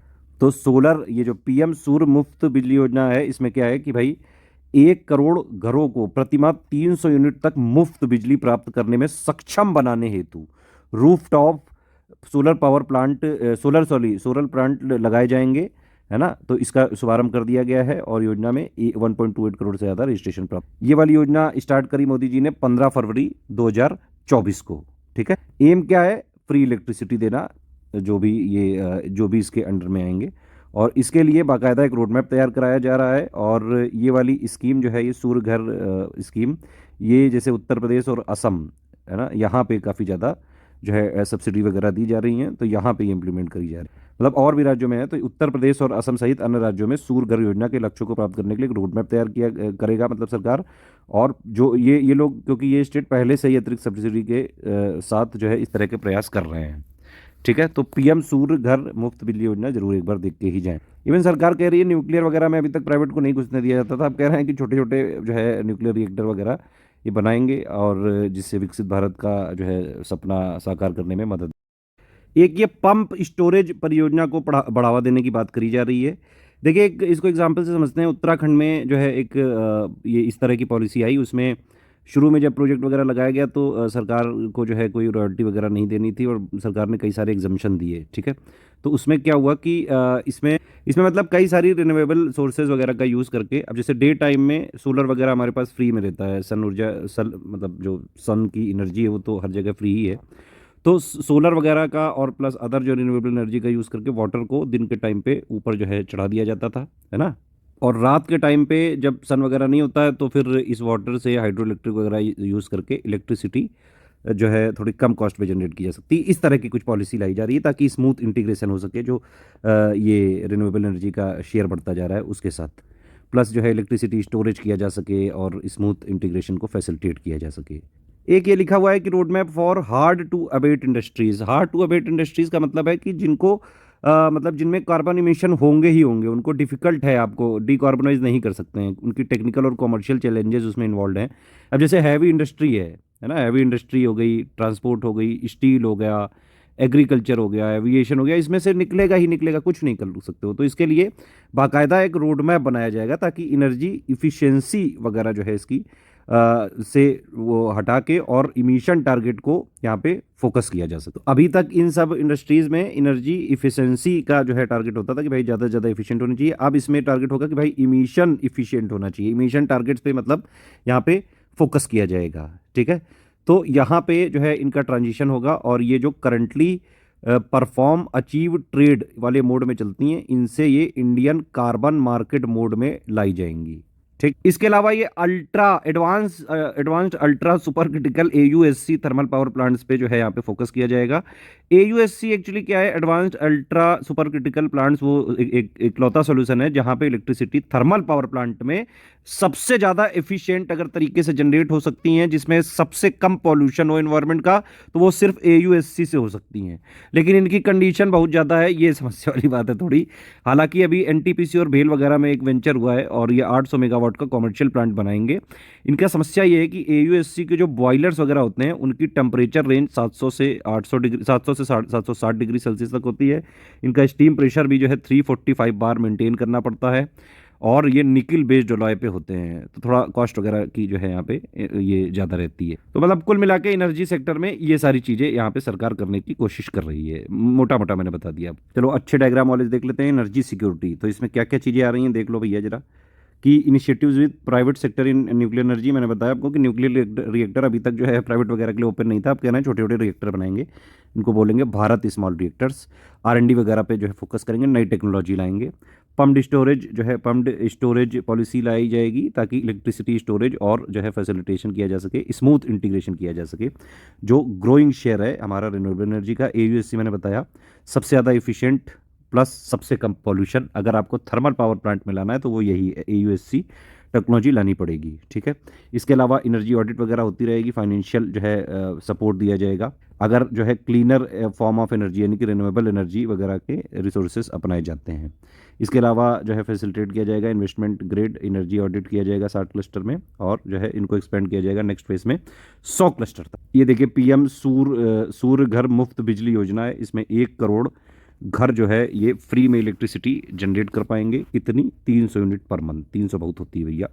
और इसके लिए 1.28 करोड़ जो है रजिस्ट्रेशन जो है आ चुके हैं। 7वां जो है ये है इंफ्रास्ट्रक्चर या फिर अवसंरचना। ये मैंने पहले ही आपको बताया कि भाई बड़ा जो है यहाँ पे प्रोविज़न किया है करीबन 11.11 लाख करोड़ का, और जो कि 3.4% ऑफ GDP है। तो अगले 5 सालों पे बहुत ज़्यादा जो है इंफ्रास्ट्रक्चर वगैरह का डेवलपमेंट किया जाएगा, सरकार कह रही है बजट में। ठीक है। इवन स्टेट वगैरह को 1.5 लाख करोड़ रुपए भी दिया जाएगा जो है, ताकि स्टेट भी अपने यहाँ कैपिटल वगैरह का इंफ्रास्ट्रक्चर वगैरह को जो है बढ़ा सके, डेवलप कर सकें। मतलब कुल मिला के वही फेज़ 4 प्रधानमंत्री ग्रामीण सड़क योजना का लॉन्च किया जाएगा ताकि 25,000 और जो है ग्रामीण बसावटों को जोड़ा जा सके, जो कि जिनकी पॉपुलेशन वगैरह बढ़ गई और वो एलिजिबल हो गए हैं PM ग्रामीण सड़क योजना के अंतर्गत जो है आ गए हैं। ठीक है। फिर मैंने ये बता ही चुका हूँ मैं, बिहार वगैरह में कई सारी जो है इरिगेशन और फ्लड मिटिगेशन की यहाँ पे जो है चीज़ें डेवलप करी जाएंगी। अब इसमें देखिए बिहार में सिंचाई और बाढ़ शमन के लिए त्वरित सिंचाई लाभ कार्यक्रम और अन्य स्रोतों के माध्यम से सरकार 11,500 करोड़ की अनुमानित लागत वाली परियोजनाओं के लिए वित्तीय सहायता प्रदान करेगी, जैसे कोशी मेची अंतर्राज्यीय लिंक और 20 अन्य चालू और नई योजनाएं, जिसमें बैराज, नदी प्रदूषण निवारण, सिंचाई परियोजना शामिल है। मतलब इंफ्रास्ट्रक्चर को कुल मिलाकर डेवलप किया जाएगा। बार बार जो है फ्लड आ जाता है, उसके लिए इंफ्रास्ट्रक्चर बनाया जाएगा। कोसी मेची जो इंट्रा स्टेट लिंक है प्लस जो और जो है हैं उन सबको डेवलप किया जाएगा। पॉल्यूशन वगैरह को जो है कम किया जाएगा, इरिगेशन प्रोजेक्ट्स को बढ़ावा दिया जाएगा। इवन गवर्नमेंट असम में, हिमाचल प्रदेश में, उत्तराखंड में, सिक्किम में, इन सब जगह भी फ्लड मैनेजमेंट, लैंडस्लाइड और रिलेटेड प्रोजेक्ट्स यहाँ पे लॉन्च करेगी ताकि इंफ्रास्ट्रक्चर को ज़्यादा से ज़्यादा बढ़ावा दिया जा सके। इसके अलावा जो है मैंने बताया आपको बिहार में ये विष्णुपद टेम्पल कॉरिडोर, गया में महाबोधि वाला जो है बोधगया में, दोनों काशी विश्वनाथ टेम्पल कॉरिडोर की तर्ज पे जो है यहाँ पे इसको विकसित किया जाएगा। ठीक है। फिर ये एक राजगीर जो है एक साइट है, हिंदू, बौद्ध और जैन के लिए काफ़ी जो है रिलीजियस रिलीजन्स के लिए काफ़ी इंपॉर्टेंट है ये साइट, और काफ़ी ज़्यादा जो है सिग्निफिकेंट साइट है ये हिंदू, बुद्धिस्ट और जैन के लिए। ये एक GK का क्वेश्चन भी हो सकता है, तो इसमें भी डेवलपमेंट वगैरह के इनिशिएटिव लिए जाएंगे। नालंदा वगैरह को तो सरकार ने प्रमोट करना चालू भी कर दिया है टूरिस्ट सेंटर की तरह, प्लस जो है उसकी यूनिवर्सिटी वगैरह जो है को रिवाइव करा जा रहा है। बताओ अच्छा, नालंदा यूनिवर्सिटी को जलाया किसने था? ये क्वेश्चन पहले डिस्प्यूटेड नहीं होता था, लेकिन आजकल सोशल मीडिया के जो है दौर में कई सारे जो है 2 कौड़ी की थ्योरीज निकल रही हैं नई नई, तो उनसे जो है कुछ लोग जानबूझ के ये सब चीज़ों पे एजेंडा बना रहे हैं। उड़ीसा भी सरकार इस बार जो है जो भी सत्ता में है वो जीती है, और इसीलिए उड़ीसा वगैरह पे भी काफ़ी फोकस किया जाएगा, वाइल्ड लाइफ सेंचुरीज पे, बहुत सारी चीज़ों पे जो है इंफ्रास्ट्रक्चर डेवलप करने का यहाँ पे फोकस। चलो ये वाली जो है अच्छी वाली पिक खोल लेते हैं। इसमें देखो ये कैपिटल एक्सपेंडिचर 3.4% ऑफ GDP। अब ये इतने बार बोल दिया है, अब भी अगर कोई गलत कराया ना तो समझ लो जो है वो कुटाई बनती है उसकी। कुटाई तो नहीं, मतलब वो घर में जाके अपने आप को 2-4 लपड़ जरूर लगा ले अगर ये वाला क्वेश्चन आया और वो गलत कर दिया तो। 1.5 लाख करोड़ रुपए स्टेट को दिया जाएगा। पर पीएम ग्रामीण सड़क योजना का चौथा फेज लॉन्च किया जाएगा। 25,000 रूरल हैबिटेशन को कनेक्ट किया जाएगा जिनकी पॉपुलेशन उतनी हो चुकी ताकि वो प्रधानमंत्री ग्रामीण सड़क योजना वाली एलिजिबिलिटी पास कर चुके हैं। ठीक है। इरिगेशन फ्लड मैनेजमेंट वाली जो है योजनाएं लाई जाएंगी। फाइनेंशियल सपोर्ट दिया जाएगा करीबन 11,500 करोड़ का Kosi Mechi intra state link को डेवलप करने में, प्लस और जो है कई सारी जो वहाँ पे चल रही हैं ऑनगोइंग।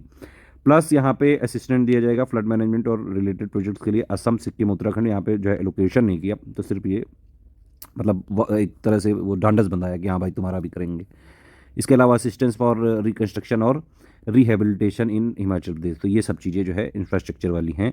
इवेंट टूरिज्म वगैरह पे काफ़ी फोकस है, तो यहाँ पे मैंने बताया आपको कि विष्णुपद टेम्पल कॉरिडोर गया में है, महाबोधि वाला बोध गया में है, इनको डेवलप किया जाएगा काशी विश्वनाथ की तरह।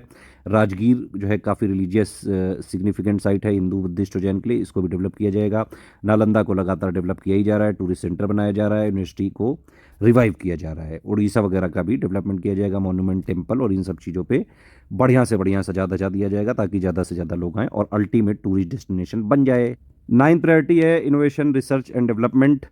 तो गवर्नमेंट कह रही है कि भाई गवर्नमेंट एक ये जो अनुसंधान नेशनल रिसर्च फंड इसको ऑपरेशनलाइज करेगी ताकि बेसिक रिसर्च और प्रोटोटाइप डेवलपमेंट वगैरह यहाँ पे किया जा सके। और इवन जो है एक ऐसा मैकेनिज्म लाएगी ताकि प्राइवेट सेक्टर ड्रिवन रिसर्च और डेवलपमेंट भी कॉमर्शियल स्केल में जो है स्थापित किया जा सके। उसके लिए फाइनेंशियल पूल 1 लाख करोड़ रुपए का बजट में अनाउंस किया गया है। मतलब एग्जैक्टली कितना जो है मिलेगा ये जो है, खैर इसमें लिखा हुआ है मूलभूत अनुसंधान और प्रोटोटाइप विकास के लिए राष्ट्रीय अनुसंधान निधि की शुरुआत की जाएगी। तो किसकी शुरुआत करी जाएगी? राष्ट्रीय अनुसंधान निधि की। और इसके लिए कितने रुपया का वित्तीय पूल बनाया गया है? 1 लाख करोड़ रुपए का अंतरिम बजट में घोषणा हो चुकी है ये। ठीक है। इसमें वाणिज्यिक स्तर पर निजी क्षेत्र द्वारा संचालित अनुसंधान और नवाचार को बढ़ावा देने के लिए व्यवस्था स्थापित करी जाएगी। ठीक। तो एक ये चीज, और एक स्पेस वाली इकोनॉमी हमारी 5 गुना करनी है अगले 10 सालों में, उसके लिए 1,000 करोड़ रुपए का सेटअप किया जाएगा। ज़्यादातर इसमें बोल बच्चन वाली चीज़ें हैं। देखिए R&D वगैरह जो है इंडिया में इतना फोकस होता नहीं, सरकार कुछ भी कह ले। आप बाहर की कंट्रीज से कभी कंपेयर करें तो यहाँ पे रिसर्च एंड डेवलपमेंट होता नहीं। यहाँ पे जिसको करनी होती है वो बाहर जाते हैं, क्योंकि सिर्फ बजट में लिखने से रिसर्च एंड डेवलपमेंट नहीं हो जाती, उसके लिए बाकायदा फील्ड में उतरना पड़ता है, उसके लिए फंडिंग चाहिए होती है, सरकार का सपोर्ट चाहिए होता है, सरकार को फैसिलिटेट करना होता है। कितना सरकार करेगी ये आगे देखने वाली बात होगी। हालांकि अनुसंधान नेशनल रिसर्च इसको ऑपरेशनलाइज करने की यहाँ पे बात चल रही है ताकि बेसिक रिसर्च और प्रोटोटाइप डेवलपमेंट वगैरह किया जा सके। प्राइवेट सेक्टर वगैरह को भी इन्वॉल्व किया जाएगा। फाइनेंसिंग पूल है यहाँ पे 1 लाख करोड़ रुपए का। स्पेस इकोनॉमी के लिए वेंचर कैपिटल फंड 1,000 करोड़ रुपए का सेटअप किया जाएगा। फिर नेक्स्ट जनरेशन रिफॉर्म है, कह रही है सरकार की एक जो है इकोनॉमिक पॉलिसी फ्रेमवर्क जो है फॉर्मुलेट करी जाएगी। तो सरकार कह रही है मतलब आर्थिक विकास के लिए समग्र दृष्टिकोण निरूपित करने के लिए एक आर्थिक नीति फ्रेमवर्क यानी कि इकोनॉमिक पॉलिसी फ्रेमवर्क बनाया जाएगा। रोजगार के अवसर तथा सतत उच्च विकास के लिए अगली पीढ़ी के सुधारों का लक्ष्य तय किया जाएगा। बोल बच्चन टाइप की ज़्यादातर बातें हैं। गवर्नमेंट कई सारे जो है रिफॉर्म लाएगी ताकि प्रोडक्टिविटी जो है बढ़ाई जा सके, सभी factors of production, land, labour, वो सब चीज़ें है ना, फैसिलिटेट करेगी मार्केट को, सेक्टर्स को, ताकि वो और ज़्यादा एफिशिएंट हो सकें। रिफॉर्म्स जो है सारे factors of production, land, labour, capital, entrepreneurship, technology, इन सबको एक तरह से इनेबलर बनाएगी ताकि टोटल फैक्टर प्रोडक्टिविटी को अचीव किया जा सके और इनइक्वालिटी को, यहाँ पे असमानता को कम करने में सहायक के रूप में प्रौद्योगिकी शामिल होगी। ठीक है। तो इससे एक स्टैटिक जीके का क्वेश्चन क्या निकलता है? फैक्टर्स ऑफ प्रोडक्शन में क्या क्या चीज़ें आती हैं? लैंड आता है, लेबर आता है, कैपिटल आता है, इंटरप्रेन्योरशिप आता है। आपने जब एनसीईआरटी में पढ़ा होगा तो लैंड, लेबर, कैपिटल वगैरह लिखा रहता है। इंटरप्रेन्योरशिप और टेक्नोलॉजी भी आता है। ठीक है भैया जी। इसके अलावा भाई गवर्नमेंट कह रही है बहुत सारा जो है सर्विसेज जो है एक तरह से उसके लिए प्रोविजन करेगी लेबर्स के लिए, ताकि वो एम्प्लॉयमेंट भी उनको मिल सके, स्किल भी वो हो सके। ई श्रम जो है पोर्टल को बाकायदा दूसरे पोर्टल के साथ जो है इंटीग्रेट वगैरह कर दिया जाएगा ताकि सारे पोर्टल, सारा इन्फॉर्मेशन वगैरह जो है एक साथ रहे। श्रम सुविधा समाधान पोर्टल्स को एक साथ जो है कर दिया जाएगा, इंटीग्रेट कर दिया जाएगा। इससे जो है ईजी हो जाएगा। क्लाइमेट एडेप्टेशन और मिटिगेशन वगैरह के लिए एक सरकार जो है टैक्सोनॉमी जो है यहाँ पे डेवलप करेगी, क्लाइमेट फाइनेंस को जो है बढ़ाने के लिए और ज़्यादा जो है कैपिटल वगैरह के लिए, ताकि लोग जो है क्लाइमेट एडेप्टेशन और मिटिगेशन के लिए भी जागरूक हों। तो वही सरकार जलवायु अनुकूलन और उपशमन के लिए पूंजी की उपलब्धता बढ़ाने के लिए जलवायु वित्त के लिए एक टैक्सोनॉमी विकसित, FDI वगैरह के रूल को जो है कह रहे हैं और ज़्यादा सिंप्लीफाई करेंगे ताकि और ज़्यादा जो है इन्वेस्टमेंट आए, है ना। इसके अलावा जो है यहाँ प्रमोट किया जाएगा जो है रुपी को, ताकि ओवरसीज़ इन्वेस्टमेंट के लिए इंडियन रुपी का जो है यूज़ किया जा सके। ओवरसीज़ निवेशों के लिए मुद्रा के रूप में भारतीय रुपए के उपयोग के लिए अवसरों को बढ़ावा मिले, ये सब कह रही है सरकार करेगी। एनपीएस वगैरह के लिए जो है लगातार जो है कह रही है, कमेटी वगैरह बना दी गई है, उस पर आया भी था, यूपीएस वगैरह सरकार ने लॉन्च किया है, एक बार देख लीजिएगा उसको। ईज़ ऑफ डूइंग बिजनेस के लिए सरकार रिफॉर्म करेगी। इसके अलावा जो है स्टेट्स वगैरह को भी जो है इंसेंटिवाइज किया जाएगा, ताकि वो भी बिजनेस रिफॉर्म एक्शन प्लान और डिजिटलाइजेशन पे ज़्यादा से ज़्यादा फोकस कर सकें। तो ये न्यू जनरेशन रिफॉर्म्स हैं। अर्बन और रूरल लैंड रिलेटेड एक्शंस के लिए क्या है कि भाई यूनिक लैंड पार्सल आइडेंटिफिकेशन जो है, जितने भी मतलब ये एक्चुअली ये जितना भी जैसे पहले के ज़माने में ना, ये सब अगर आप देखें कभी भी घर के कोई पेपर वगैरह निकालने हो तो बड़ा मुश्किल होता है। आप कचहरी भी जाएँ तो वहाँ इतनी फाइलें सड़ी गली रखी होती हैं, जो है दिनों लग जाते हैं कोई फाइल वगैरह करने में। तो इसीलिए कह रही सरकार सारा डेटा डिजिटलाइज कर दो, और उसी के लिए unique land parcel identification number भू आधार जो है सारे लैंड को दो। बाकायदा मैप वगैरह का जो है सर्वे वगैरह होना चाहिए कि किसकी क्या ओनरशिप है, जिसकी जो ओनरशिप के हिसाब से इसको फार्मर्स को जो है फार्मर की रजिस्ट्री से जो है लिंकेज करो। अर्बन एरिया में भी जीआईएस मैपिंग करो, डिजिटलाइजेशन ऑफ जो है कैडस्ट्रल मैप करो, है ना, लैंड रजिस्ट्री वगैरह मेंटेन करो। मतलब पूरा जो है डेटा होना चाहिए, डिजिटल डेटा होना चाहिए सारी चीज़ों पे, उसी पे सरकार बार बार फोकस कर रही है। फिर यहाँ पे भाई क्लाइमेट एडेप्टेशन और मिटिगेशन के लिए कैपिटल वगैरह की जो है अवेलेबिलिटी बढ़े, उसके लिए सरकार जो है टैक्सोनॉमी फॉर ये क्लाइमेट फाइनेंस पे काम कर रही है। एक एनपीएस वात्सल्य जो है लाया गया है, एक प्लान है जो जिसमें कंट्रीब्यूट करेंगे पेरेंट्स और गार्डियंस माइनर्स के लिए, ठीक है। डेटा गवर्नेंस को इम्प्रूव किया जाएगा, कलेक्शन प्रोसेसिंग और डेटा और स्टैटिस्टिक्स को जो है यहाँ पे इम्प्रूव किया जाए। न्यू पेंशन स्कीम वगैरह का एक सोल्यूशन जो है किया जाएगा। बजट में बोला था, उसके बाद सरकार ने अनाउंस वगैरह भी किया, आपने देखा ही हो। कुछ यहाँ पे ग्राफ भी दिए हैं, एक बार देख लिया जाए। चलो, इंडिया ग्रू एट 8.2% इन FY 2024। अच्छा, FY कहीं लिखा हो 2024 तो उसका मतलब होता है फाइनेंशियल ईयर 2023 से 24, ठीक है। अगर FY 2025 या फिर FY 25 लिखे हैं, इसका क्या मतलब है, जो लास्ट वाला होता है ना वो लास्ट में आना चाहिए। तो यानी कि फाइनेंशियल ईयर 2024 से 25 ये होता है, ठीक। तो वही चीज़ है यहाँ पे भाई, 8.2% रियल जीडीपी ग्रोथ यहाँ पे अचीव करी है इंडिया ने। करंट अकाउंट डेफिसिट जो है थोड़ा सा जो है यहाँ पे बढ़ रहा है, नहीं डेफिसिट है तो घट रहा है, ठीक है। और भी कुछ कुछ यहाँ पे दिए हुए हैं। ये ग्रॉस एनपीए देखिए लगातार जो है गिरता जा रहा है, ये हमने बताया था आपको। फिजिकल डेफिसिट जो है कह रहे हैं गिरता जा रहा है। इन्फ्लेशन को जो है यहाँ पे कंट्रोल किया है 5.4 पे। तो ये सब चीज़ें हैं इसमें। सिंप्लीफिकेशन टैक्सेस जो है कह रहे हैं कि इनकम टैक्स का 1961 का रिव्यू करेंगे, बहुत ज़रूरी है, बहुत दिनों से ये पेंडिंग है। कई लोग इस पर डिमांड करते हैं, सर प्लीज़ कर दो, सरकार भैया प्लीज़ इसको करो जल्दी से। मिडिल क्लास बड़ा परेशान है टैक्स दे दे के। लगता है कि आधा पैसा तो सरकार ही ले जाती है, और लगता कभी कभी तो ऐसा है कि भाई 365 डेज़ में अपने लिए तो हम लोग 170 ही दिन काम करते हैं, 170-80 दिन, बाकी टाइम तो सरकार के लिए काम कराया जाता है। फ्रीबीज वाला कल्चर जो है ये देश को नुकसान कर रहा है। कह रहे हैं कि सिंप्लीफिकेशन, चैरिटी, टीडीएस वगैरह, टीडीएस में भी कह रहे हैं 5% से कई सारे केसेस में 2% कर देंगे। लिटिगेशन अपील की प्रोसेस को जो है बहुत इजी बना दिया जाएगा। टैक्स का बेस यहाँ पे डीप किया जाएगा, मतलब और लोग को टैक्स लाओ। एक्चुअली आपको पता होगा शायद, देखिए इनकम टैक्स एक्चुअल में जो लोग देते हैं, है ना, जो आईटीआर भरते हैं वो नहीं, आईटीआर तो भरते हैं करीबन 4-5-6% लोग, लेकिन एक्चुअल जो इनकम टैक्स देते हैं, जिनका एक सब्सटेंशियल टैक्स जाता है, वो आबादी 1% से भी कम है। मतलब आप समझो कि 100 लोगों का भार इन 1 लोगों पे है। अब कुछ लोग कहते हैं कि भाई जो ज़्यादा कमाता है परिवार में वही तो कंट्रीब्यूट करेगा, है ना। तो अगर भाई हमारे फैमिली की बात आए तो हम अगर ज़्यादा कमाएं और हम कंट्रीब्यूट करें तो हम अपने हिसाब से डिसाइड भी करेंगे कि हम कितना देंगे। तो जब इन लोगों के पास वो डिसाइड करने वाली फैसिलिटी नहीं है कि भाई किसको कितना दिया जाए, तो उनसे क्यों उतना ज़्यादा लिया जाए। सरकार को चाहिए कि मिडिल क्लास को एक्चुअली में बेनिफिट दे, सिर्फ ये जो है बोल बच्चन वगैरह की चीज़ें ना करे। लोगों को समझ में आता है। खैर जो भी है, सेक्टर स्पेसिफिक कस्टम ड्यूटी जो है प्रपोजल लाए गए हैं, कई सारे जो है बाकायदा रिव्यू करे गए हैं। कस्टम ड्यूटी चेंज किया गया है ना।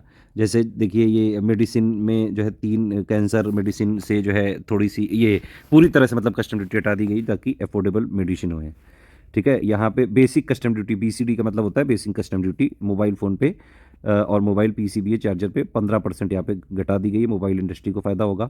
इसके अलावा जो है गोल्ड और सिल्वर पे कस्टम ड्यूटी घटा दी गई, 6% कर दी गई, और प्लेटिनम पे 6.4% डोमेस्टिक वैल्यू एडिशन होगा। पहले इतनी बढ़ा दिए थे, बाद में घटा दिए, ये क्या बात हुई सर, ये तो खेल हो गया, है ना। बेसिक कस्टम ड्यूटी श्रिम्प और फीस पे जो है 5% तक बढ़ा दी, इससे कॉम्पिटिटिवनेस हो जाएगी मरीन एक्सपोर्ट्स में। अच्छा, एग्रीकल्चर एक्सपोर्ट्स में जो हम हाईएस्ट एक्सपोर्ट करते हैं वो मरीन एक्सपोर्ट ही करते हैं, ध्यान रखना। और हाईएस्ट इंपोर्ट क्या करते हैं? Vegetable oil. अभी हम लोगों ने पढ़ा था कि नहीं? इसीलिए तो वेजिटेबल ऑयल और ऑयल सीड और पल्सेस में बजट कह रहा है कि भाई आत्मनिर्भर बनना है हमें, क्योंकि ज़्यादातर तो हम बाहर ही से खरीद रहे हैं। फिर भाई ये फुल्ली एग्जेम्प्ट कर दिया गया है कस्टम ड्यूटी 25 क्रिटिकल मिनरल से, ताकि ये स्ट्रेटेजिक सेक्टर्स को बूस्ट मिले। यहाँ पे देखिए ये जो है ये टैक्स वगैरह की चीज़ें, ये मैं यहाँ डिस्कस नहीं करूँगा क्योंकि मैं शुरू में कर चुका था। एबोलिश एंजल टैक्स, भाई जाओ टाटा बाय बाय करो। सिंपलर जो है टैक्स रिजीम यहाँ पे लाई जाएगी, ताकि डोमेस्टिक क्रूज़ को ऑपरेट करने में यहाँ पे सुविधा हो। तो यहाँ पे क्रूज़ वगैरह के ऑपरेशंस, क्रूज़ वगैरह नहीं देखा था एक बार शाहरुख खान का लड़का पकड़ा गया, तो उस टाइप की चीज़ें इंडिया में और प्रमोट करी जाएंगी। टैक्स वगैरह को सिंप्लीफाई किया जाएगा। इसके अलावा जैसे भारत में ये रॉ डायमंड्स वगैरह की देखिए, इंडिया जो है एक वर्ल्ड लीडर है डायमंड कटिंग में और पॉलिशिंग इंडस्ट्री में है। ठीक है, डायमंड के रिसोर्सेज वगैरह बहुत ज़्यादा नहीं है इंडिया में, और जो है लेकिन इंडिया का वर्ल्ड लीडर है डायमंड कटिंग पॉलिशिंग इंडस्ट्री में, और इसमें बहुत सारे स्किल्ड वर्कर हैं। ठीक है, तो इस सेक्टर के प्रमोशन के लिए यहाँ पे जो है सरकार कह रही है सेफ हार्बर रेट्स जो है यहाँ पे प्रोवाइड किए जाएंगे फॉरेन माइनिंग कंपनीज को, ताकि वो रॉ जो है जो ये डायमंड होते हैं उनको कंट्री में सेल करें। ठीक है, और कॉर्पोरेट टैक्स जो है फॉरेन वाला 40% से घटा के 35% कर दिया गया है। मिडिल क्लास वाले जो लोग हैं, सैलरी क्लास, 17,500 बचा लोगे, उससे घूम आओ जाके, पेरिस चले जाओ, न्यूयॉर्क चले जाओ, सिंगापुर चले जाओ, लंदन चले जाओ, रशिया चले जाओ, भाई घुमाओ, जाओ पूरी दुनिया घुमाओ, 17,500 बच गए, जाओ खेलो। ये देखिए ये न्यू टैक्स रिजीम में कुछ कुछ चीज़ें जो है मैंने पहले बता दी थी भाई। 75,000 हो गया है सेल स्टैंडर्ड डिडक्शन, फैमिली वाले का 15 से 25 हो गया है। और ये सब जो है इस समय ब्रैकेट चल रहे हैं 0 से 3, 3 से 7 का 5%, 7 से 10 10%, 10 से 12 15%, 12 से 15 20%, 15 से ऊपर 30%। बताओ आप लोग इनमें से किस वाले पे आ रहे हो? इस पे, इस पे, इस पे, इस पे, इस पे, इस पे? जल्दी कमेंट करके बताओ भाई। एलोकेशन जो है अगर मेजर स्कीम का देखें, मनरेगा को 86,000 करोड़ रुपए मिला है, रिसर्च डेवलपमेंट को जो है 1,200 करोड़ रुपया है ना, न्यूक्लियर पावर प्रोजेक्ट्स को 2,228 करोड़ रुपए दिया है, फार्मास्यूटिकल के लिए पीएलआई को जो है प्रोडक्ट लिंक जो एक इनिशिएटिव था 2,143 करोड़ रुपए। फिर ये सेमीकंडक्टर वगैरह पे सरकार का काफ़ी फोकस है ना, तो उसके डेवलपमेंट के लिए 6,903 करोड़ रुपए। सोलर पावर ग्रिड के लिए जो है यहाँ पे 10,000 करोड़ रुपए, और इसके अलावा डायरेक्ट बेनिफिट के लिए 1,500 करोड़ रुपए 2024-25 के लिए। आइडिया स्कीम के लाइन्स ऑफ क्रेडिट के लिए 3,849 करोड़ रुपया। रिवेन्यू रिसिप्ट आप देख सकते हैं 31.3 लाख करोड़ है, और जबकि रिवेन्यू एक्सपेंडिचर है 37.1 लाख करोड़। जबकि ऐसा माना जाता है कि भाई रिवेन्यू जितना आए उतना ही खर्चा करना चाहिए, ज़्यादा पैर नहीं फैलाना चाहिए। लेकिन यहाँ सरकार देखो कितना ज़्यादा जो है रिवेन्यू डिफिसिट करा के बैठी है। सरकार को चाहिए इसको कंट्रोल करना चाहिए जल्द से जल्द। ठीक है, और बाकी हम लोग ये सब चीज़ें डिस्कस कर चुके हैं। तो ये वाला जो था ये हम लोग अभी देख ही लिए थे डायरेक्ट टैक्स प्रपोजल से। भाई 4 करोड़ जो है सैलरीड एम्प्लॉय को यहाँ पे कह रहे हैं बिग रिलीफ मिला है। भाई 17,500 का मिला है, मैंने बताया उससे आप पेरिस घुमाओ, लंदन घुमाओ, न्यूयॉर्क घुमाओ, सब जगह घुमाओ। भाई सरकार ने इतना बड़ा रिलीफ दिया है कि बिल्कुल सड़क पे उतर जाओ, नाचने लगो, बाल्टी रख के ऊपर मुझे 17,500 सरकार ने दिए, होए मजा आ गया, इस तरह से नाचो, जाओ खेलो।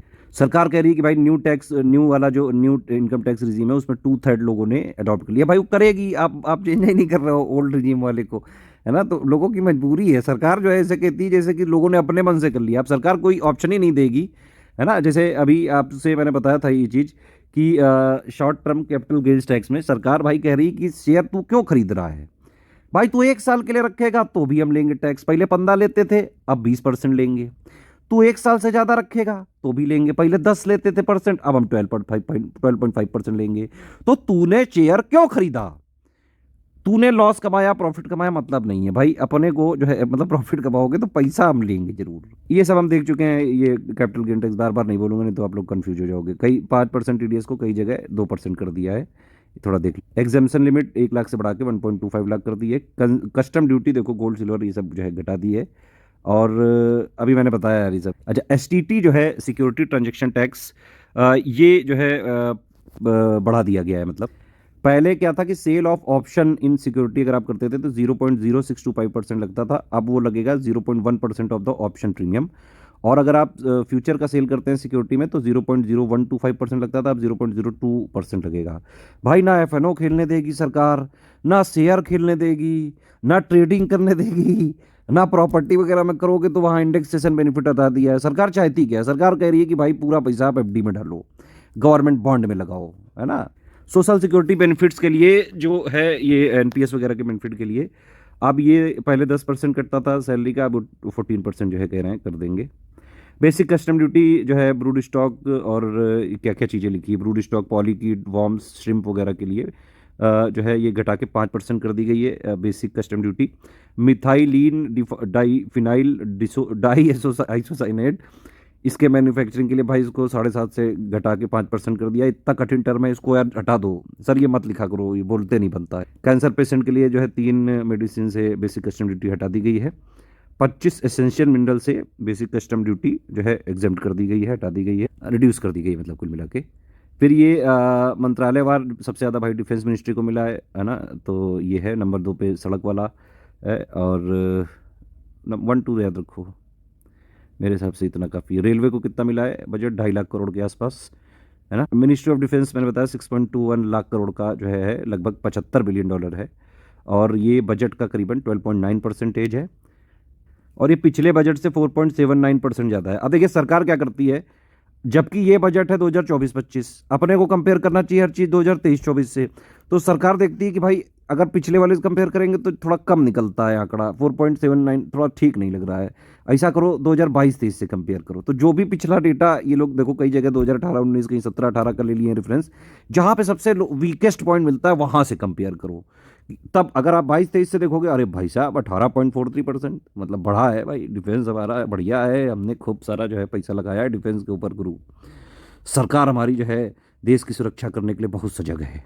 ये सारी चीज़ें जो हैं यहाँ पे होती रहती हैं, बीच बीच में ऑब्जर्वेशन है। देखिए मैं कोई क्रिटिसाइज नहीं कर रहा हूँ, मेरा बजट बढ़ाने का मेथड है। अगर मैं इन्जॉय नहीं करूँगा मैं बजट पढ़ा ही नहीं पाऊंगा, इतनी बोरिंग चीज़ है बजट पढ़ाना। इकोनॉमिक सर्वे बजट भाई साहब जो है सर पक जाता है, मैं उसको पढ़े पढ़े उब गया हूँ। टोटल बजटरी एलोकेशन जो है डिफेंस पेंशन के लिए 1.41 लाख करोड़ रुपया है, जो कि 2023-24 से 2.17% ज़्यादा है। कैपिटल वगैरह एक्सपेंडिचर के लिए डिफेंस के पास इस बार 1.72 लाख करोड़ का बजट होगा। देखो फिर है 2022-23 से 20% ज़्यादा, और पिछले वाले रिवाइज एलोकेशन से 9.4% ज़्यादा। सर ये क्यों करते हो आप? चलो खैर 6,500 करोड़ रुपए भाई बॉर्डर रोड डेवलपमेंट के लिए जो है कर दिया गया एलोकेट। ये बांग्लादेश वगैरह वगैरह वाली बाउंड्री जो है जरूर सरकार को बनानी चाहिए। बहुत सारे इलीगल जो है माइग्रेंट आ रहे हैं, जिसकी वजह से पूरे भारत के विभिन्न राज्यों का कानून व्यवस्था बिगड़ चुकी है। देखिए मेरा कोई जाति धर्म से वो कोई लेना देना नहीं है। इस SCS में मैंने पहले ही हमेशा कहा है, हमारे सारे इनिशिएटिव सभी मानवों के लिए हैं। तो जो भी इंडिया में मानव रहते हैं और वो इस ऐसे टाइप की एग्ज़ाम की तैयारी करते हैं जो SCS पढ़ाता है, वो बिल्कुल उसको देख सकते हैं। आप हिंदू हो, मुस्लिम हो, सिख, ईसाई, जो भी हो, जो जाति के जो धर्म के, आप आराम से देखो। SCS आप सभी लोगों के लिए है। देश की सुरक्षा की बात होती है तो उसके लिए जो है लीगल माइग्रेंट वाला टर्म लिया है, ठीक है। चलो खैर ये वाला मैं पहले ही बता चुका हूँ आपको। टॉप 5 जो है प्रधानमंत्री गरीब कल्याण योजना, हालांकि इनको स्कीम में कंसिडर नहीं कर सकते हैं, लेकिन फिर भी ये ओवरऑल जो है लिखा गया है लोकेशन, फिर ये मनरेगा, ये हम बता चुके हैं, ठीक है। बाकी लिखा भी है सोलर पावर ग्रिड के लिए जो है 10,000 करोड़ रुपए का लोकेशन किया है, न्यूक्लियर पावर के लिए 2,228 करोड़ रुपए का, सेमीकंडक्टर वगैरह के लिए 6,903 करोड़ रुपए, फार्मास्यूटिकल के लिए 141 करोड़ रुपए, आइडिया स्कीम के लिए 3,849 करोड़ रुपए, डायरेक्ट बेनिफिट ट्रांसफर के लिए 1,500 करोड़ रुपए, R&D के लिए 1,200 करोड़ रुपए। तो इस तरह से है ये, देखो किस तरह से पैसा खर्चा हो रहा है भाई। इंटरेस्ट में जाएगा करीबन 11.62 लाख करोड़, और इस तरह से ही लिखा हुआ है। ये सब हम लोग ऑलरेडी डेवलप जो है डिस्कस कर चुके हैं। हेल्थ वाला बताना कि भाई इंडिया कितने % ऑफ GDP का हेल्थ पे करता है और कितने % ऑफ GDP का एडुकेशन पे करता है, कमेंट करके बताओ जरा। एडुकेशन ये है 1.25 लाख करोड़ रुपए इस बार करेगा। ये रेलवे का बजट है भाई, कितना बजट है टोटल आप देख सकते हैं। रिवेन्यू जो है 2024-25 का 2,800 करोड़ हो सकता है रेलवे का। ऑपरेटिंग रेशियो हो सकता है 98.22%। देखिए ऑपरेटिंग रेशियो सिंपल, मतलब एक लेमन वाली भाषा में अगर समझे तो भाई 100 रुपये कमाने के लिए कितना रुपया लगाना पड़ता है, बस वही है। तो 100 रुपये कमाने के लिए हमको 98.22 रुपया जो है खर्चा करना पड़ेगा 2024-25 में। अब ये देखिए जितना ज़्यादा कम होता जाएगा, मतलब मान लो 90 रुपये हमको लगाने पड़े तो बढ़िया माना जाएगा, है ना। तो ये चीज़ है, बाकी ये इतना कोई इंपॉर्टेंट नहीं है ये। और ये वाला जो है न्यू स्कीम्स वाला है, इसका हम लोग एक अलग से वीडियो ऑलरेडी दे चुके हैं, वो मैं इसमें जोड़ दे रहा हूँ। या फिर जो है न्यू स्कीम वाला मैं इस वाले वीडियो के पिन कमेंट में लगा दूंगा। तो न्यू स्कीम और जो बजट के मोस्ट एक्सपेक्टेड क्वेश्चन है वो आप उससे देख लीजिएगा। हालांकि ये जो स्कीम्स हैं सब मैं इस बजट के बीच में डिस्कस कर चुका हूँ, सारी चीज़ें हम लोग डिस्कस कर चुके हैं। ये वाली पूरी की पूरी पूर्वोदय प्लान मैंने बताया था भाई, मोदी जी ने 2015 में बात करी थी एक उड़ीसा में जो है पैरादीप मीटिंग के टाइम पे, तब से बात चल रही है। और फाइनली जो है वित्त मंत्री जी ने इसको इस बार बजट में जो है रिलीज़ किया है।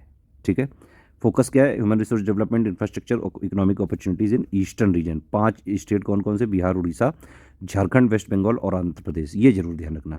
और बिहार पे तो भैया 26,000 करोड़ रुपए के रोड प्रोजेक्ट मिले हैं। नीतीश जी की तो चांदी चांदी है।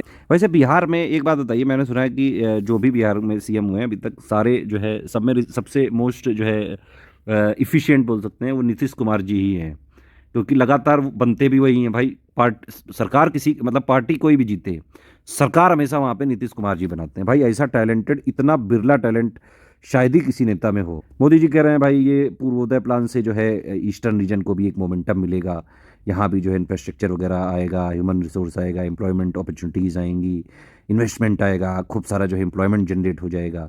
एनपीएस बहुत से लेके आए, एक प्रोग्राम है भाई, कंट्रीब्यूशन करेंगे पेरेंट और गार्जियन माइनर का, और ताकि जो है उनके सोशल सिक्योरिटी बेनिफिट जो है जब वो बच्चा बड़ा हो, मतलब वही बात है, पेरेंट वगैरह गार्जियन वगैरह लगातार देंगे और बच्चा बड़ा होकर उसका मौज काटेगा, वही है एनपीएस वत्सल। ये है प्रधानमंत्री जनजातीय उन्नत ग्राम अभियान। ये मैंने आपको बताया भाई 100% यहाँ पे सेचुरेशन कवरेज कर रहे हैं। 100% यहाँ कवरेज होगा बेनिफिशरीज़ का, ट्राइबल्स का, है ना।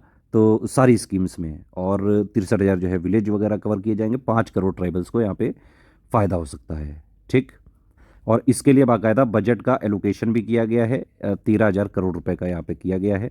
अब देखिए सरकार ने फिर वही किया 2024-25 में जो ये ट्राइबल मिनिस्ट्री को एलोकेशन है, ये किया गया है 13,000 करोड़ का। इसका रेफरेंस लिया 2014-15 से, तब कितना था? 4,497 करोड़। तो मतलब 189 लगभग परसेंट बढ़ाया गया है ट्राइबल अफेयर्स मिनिस्ट्री को ये एलोकेशन। देखिए मिनिस्ट्री ऑफ ट्राइबल अफेयर्स भी ही मतलब एक नोडल मिनिस्ट्री है। सारी जो भी पॉलिसी और जो है जितने भी प्रोग्राम होते हैं शेड्यूल्ड ट्राइब्स के लिए, एसटी के लिए। ठीक है, ये डीएपीएसटी क्या है? Department action plan for scheduled tribes है। तो इसका एलोकेशन भी भाई 5.8 टाइम्स बढ़ा है 2013-14 से, है ना। और ये जो है हो गया है 1.24 लाख करोड़ रुपया बजट एक्सपेंडिचर 2024-25 के हिसाब से। ट्राइबल स्टूडेंट को जो है क्वालिटी एजुकेशन रिमोट एरिया में देने के लिए 6,399 करोड़ रुपए एलोकेट किए गए हैं। एकलव्य मॉडल रेसिडेंशियल स्कूल के लिए, एकलव्य मॉडल थोड़े दिन पहले बजट में आया था। ठीक है, फिर ये पीएम घर मुफ्त बिजली योजना, ये 15 फरवरी को जो है मोदी जी ने लॉन्च करी, फ्री इलेक्ट्रिसिटी प्रोवाइड करने के लिए। बाकायदा एक रोड मैप ये जो है सूर्य घर स्कीम का जो है रखेगा। जो ऐसे स्टेट हैं जैसे उत्तर प्रदेश और असम जो ऑलरेडी पहले से एफर्ट लगा रहे हैं, तो उनको और एडिशनल सब्सिडीज़ वगैरह दी जाएंगी। और जो है इसके लिए सरकार का टारगेट है कि 1 करोड़ हाउस होल्ड में, यानी कि घरों में रूफ टॉप सोलर प्लांट जो है यहाँ पे इंस्टॉल किए जाएँ, ताकि 300 यूनिट की जो है बिजली फ्री में जनरेट करी जाए। और इसके लिए बाकायदा खूब रजिस्ट्रेशन वगैरह आए हैं। 1 करोड़ घरों को मुफ्त बिजली मिलेगी, 300 यूनिट तक मिलेगी। ठीक है, यही चीज़ इंग्लिश में। चलो इसी के साथ मेरे हिसाब से बजट समाप्त है। नहीं, और कुछ बचा है अभी। ये कुछ कुछ एक्स्ट्रा थिंग्स हैं जो इंटरिम बजट में भी थी, एक बार आप देख लीजिए, जो है थोड़ा इंपॉर्टेंट हो सकती है, कुछ भी आ सकता है कहीं से भी। तो डिफेंस जो है बजट, ये मैंने पहले ही बताया था। ये हालांकि ये इंटरिम वाले में पहले 13.04% था, क्योंकि ये फिगर था ये 6,21,540 करोड़, लेकिन ये बजट में जो फिगर आया है 6,21,900 समथिंग करोड़ आया, तो वो 12.9% हो गया है। फिर उसके बाद जो है सरकार कह रही है कि जो ओवरऑल इंक्रीज़ किया गया है ये डिपार्टमेंट ऑफ स्कूल एजुकेशन और लिटरेसी में, तो यहाँ पे 12,024 करोड़ रुपए जो है इंक्रीज़ हुआ है 2023-24 से। ठीक है, ये जो ऑटोनोमस बॉडीज़ हैं केवीज़ और केवीएस और एनवीएस, इनको अभी तक का हाईएस्ट एवर जो है बजट एलोकेट किया गया है। कितना कितना? केवीएस को 9,302 करोड़ रुपए, एनवीएस को 5,800 करोड़ रुपया। ठीक, higher department of higher education को जो है बजट एलोकेशन कितना दिया गया है? 47,619 करोड़ रुपया। इसके अलावा जो इंस्टीट्यूट ऑफ एमिनेंस मतलब इंपॉर्टेंस हैं, उनको भी 1,800 करोड़ रुपए का यहाँ पे बजट दिया गया, पिछली बार से 300 करोड़ ज़्यादा। तो मोटा मोटा सारी चीज़ बता दी है। ये हमारा स्टडी फॉर सिविल सर्विसेज का फ्री टेलीग्राम चैनल है, इसको ज़रूर ज्वाइन करें। यहाँ पे पूरे दिन बढ़िया से जो है रिवीजन वगैरह कराते रहते हैं। ये देखिए आप, लगातार जो है पढ़ाई वगैरह चलती रहती है यहाँ पे, हमेशा चलती रहती है। ये कुछ ना कुछ आप पढ़ते रहें, इस वाले टेलीग्राम को ज्वाइन कर लें। फ्री में हमारे जो है ये चलते हैं ग्रुप, उनको भी ज्वाइन करें आप। जैसे ये एक हमारा चैनल है SCS डेली कुछ, इसको तुरंत ज्वाइन कर लें। इसमें पिछले 6 सालों से लगातार डेली हम 25 क्वेश्चन जीएस की प्रैक्टिस कराते हैं, PCS, RO, BO, UP PCS, UP triple SC के एग्जाम्स के लिए काफ़ी इंपॉर्टेंट है, स्टेट पीसीएस के लिए काफ़ी ज़रूरी है, तुरंत इसको ज्वाइन करें। एक ये हमारा चैनल है फ्री में, only current affair, daily current affair के टॉप 10 क्वेश्चंस की प्रैक्टिस करें, पिछले 6 महीनों से लगातार चल रहा है और ये लगातार चलेगा। एक बार हमने कमिटमेंट कर दी तो फिर हम अपने आप की भी नहीं सुनते हैं। मेरे हिसाब से इसके साथ बजट ख़त्म किया जाए। आप लोग प्लीज़ अपना जो है जो भी फीडबैक है, समझ आया नहीं समझ आया, जो भी चीज़ें आप कहना चाहते हैं प्लीज़ लिखें। एक और चीज़ की किसी स्टूडेंट से मैं रिक्वेस्ट ज़रूर करूँगा यहाँ पे, जो भी बजट के मोस्ट इंपॉर्टेंट पॉइंट मैंने बताए हैं पूरे बजट के दौरान, पूरे वीडियो से, अगर कोई सही बात आप लोगों में से सीरियस छात्र मुझे सुन रहा है यहाँ तक, तो प्लीज़ उसको एक पूरा समराइज़ करके पिंड कमेंट में लिखे ज़रूर, ठीक है। उस कमेंट को मैं चाहता हूँ पिंड करूँ, ताकि जो है बाकी स्टूडेंट्स को उससे फ़ायदा मिल सके। और एक और चीज़ भाई, रिक्वेस्ट है, हाथ जोड़ के पैर छू के, प्लीज़ कोई टाइम स्टैम्प यार जो है कमेंट कर देना यार, उसको बढ़िया से जो है कॉपी पेस्ट करके अंदर डाल दिया जाएगा, अदरवाइज़ मेरे पास इतना टाइम नहीं भाई, मैं टाइम स्टैम्पिंग वगैरह लगाऊँ, ठीक है। चलो, बजट हो गया, यूनियन बजट इसी के साथ समाप्त होता है। यूपी बजट हम पहले ही दे चुके हैं। अब जब भी डेट वगैरह डिसाइड होती है तो इकोनॉमी पापा आएगा एग्ज़ाम से पहले, ठीक। मिसलेनियस पापा भी बचा है, वो भी जल्द देंगे।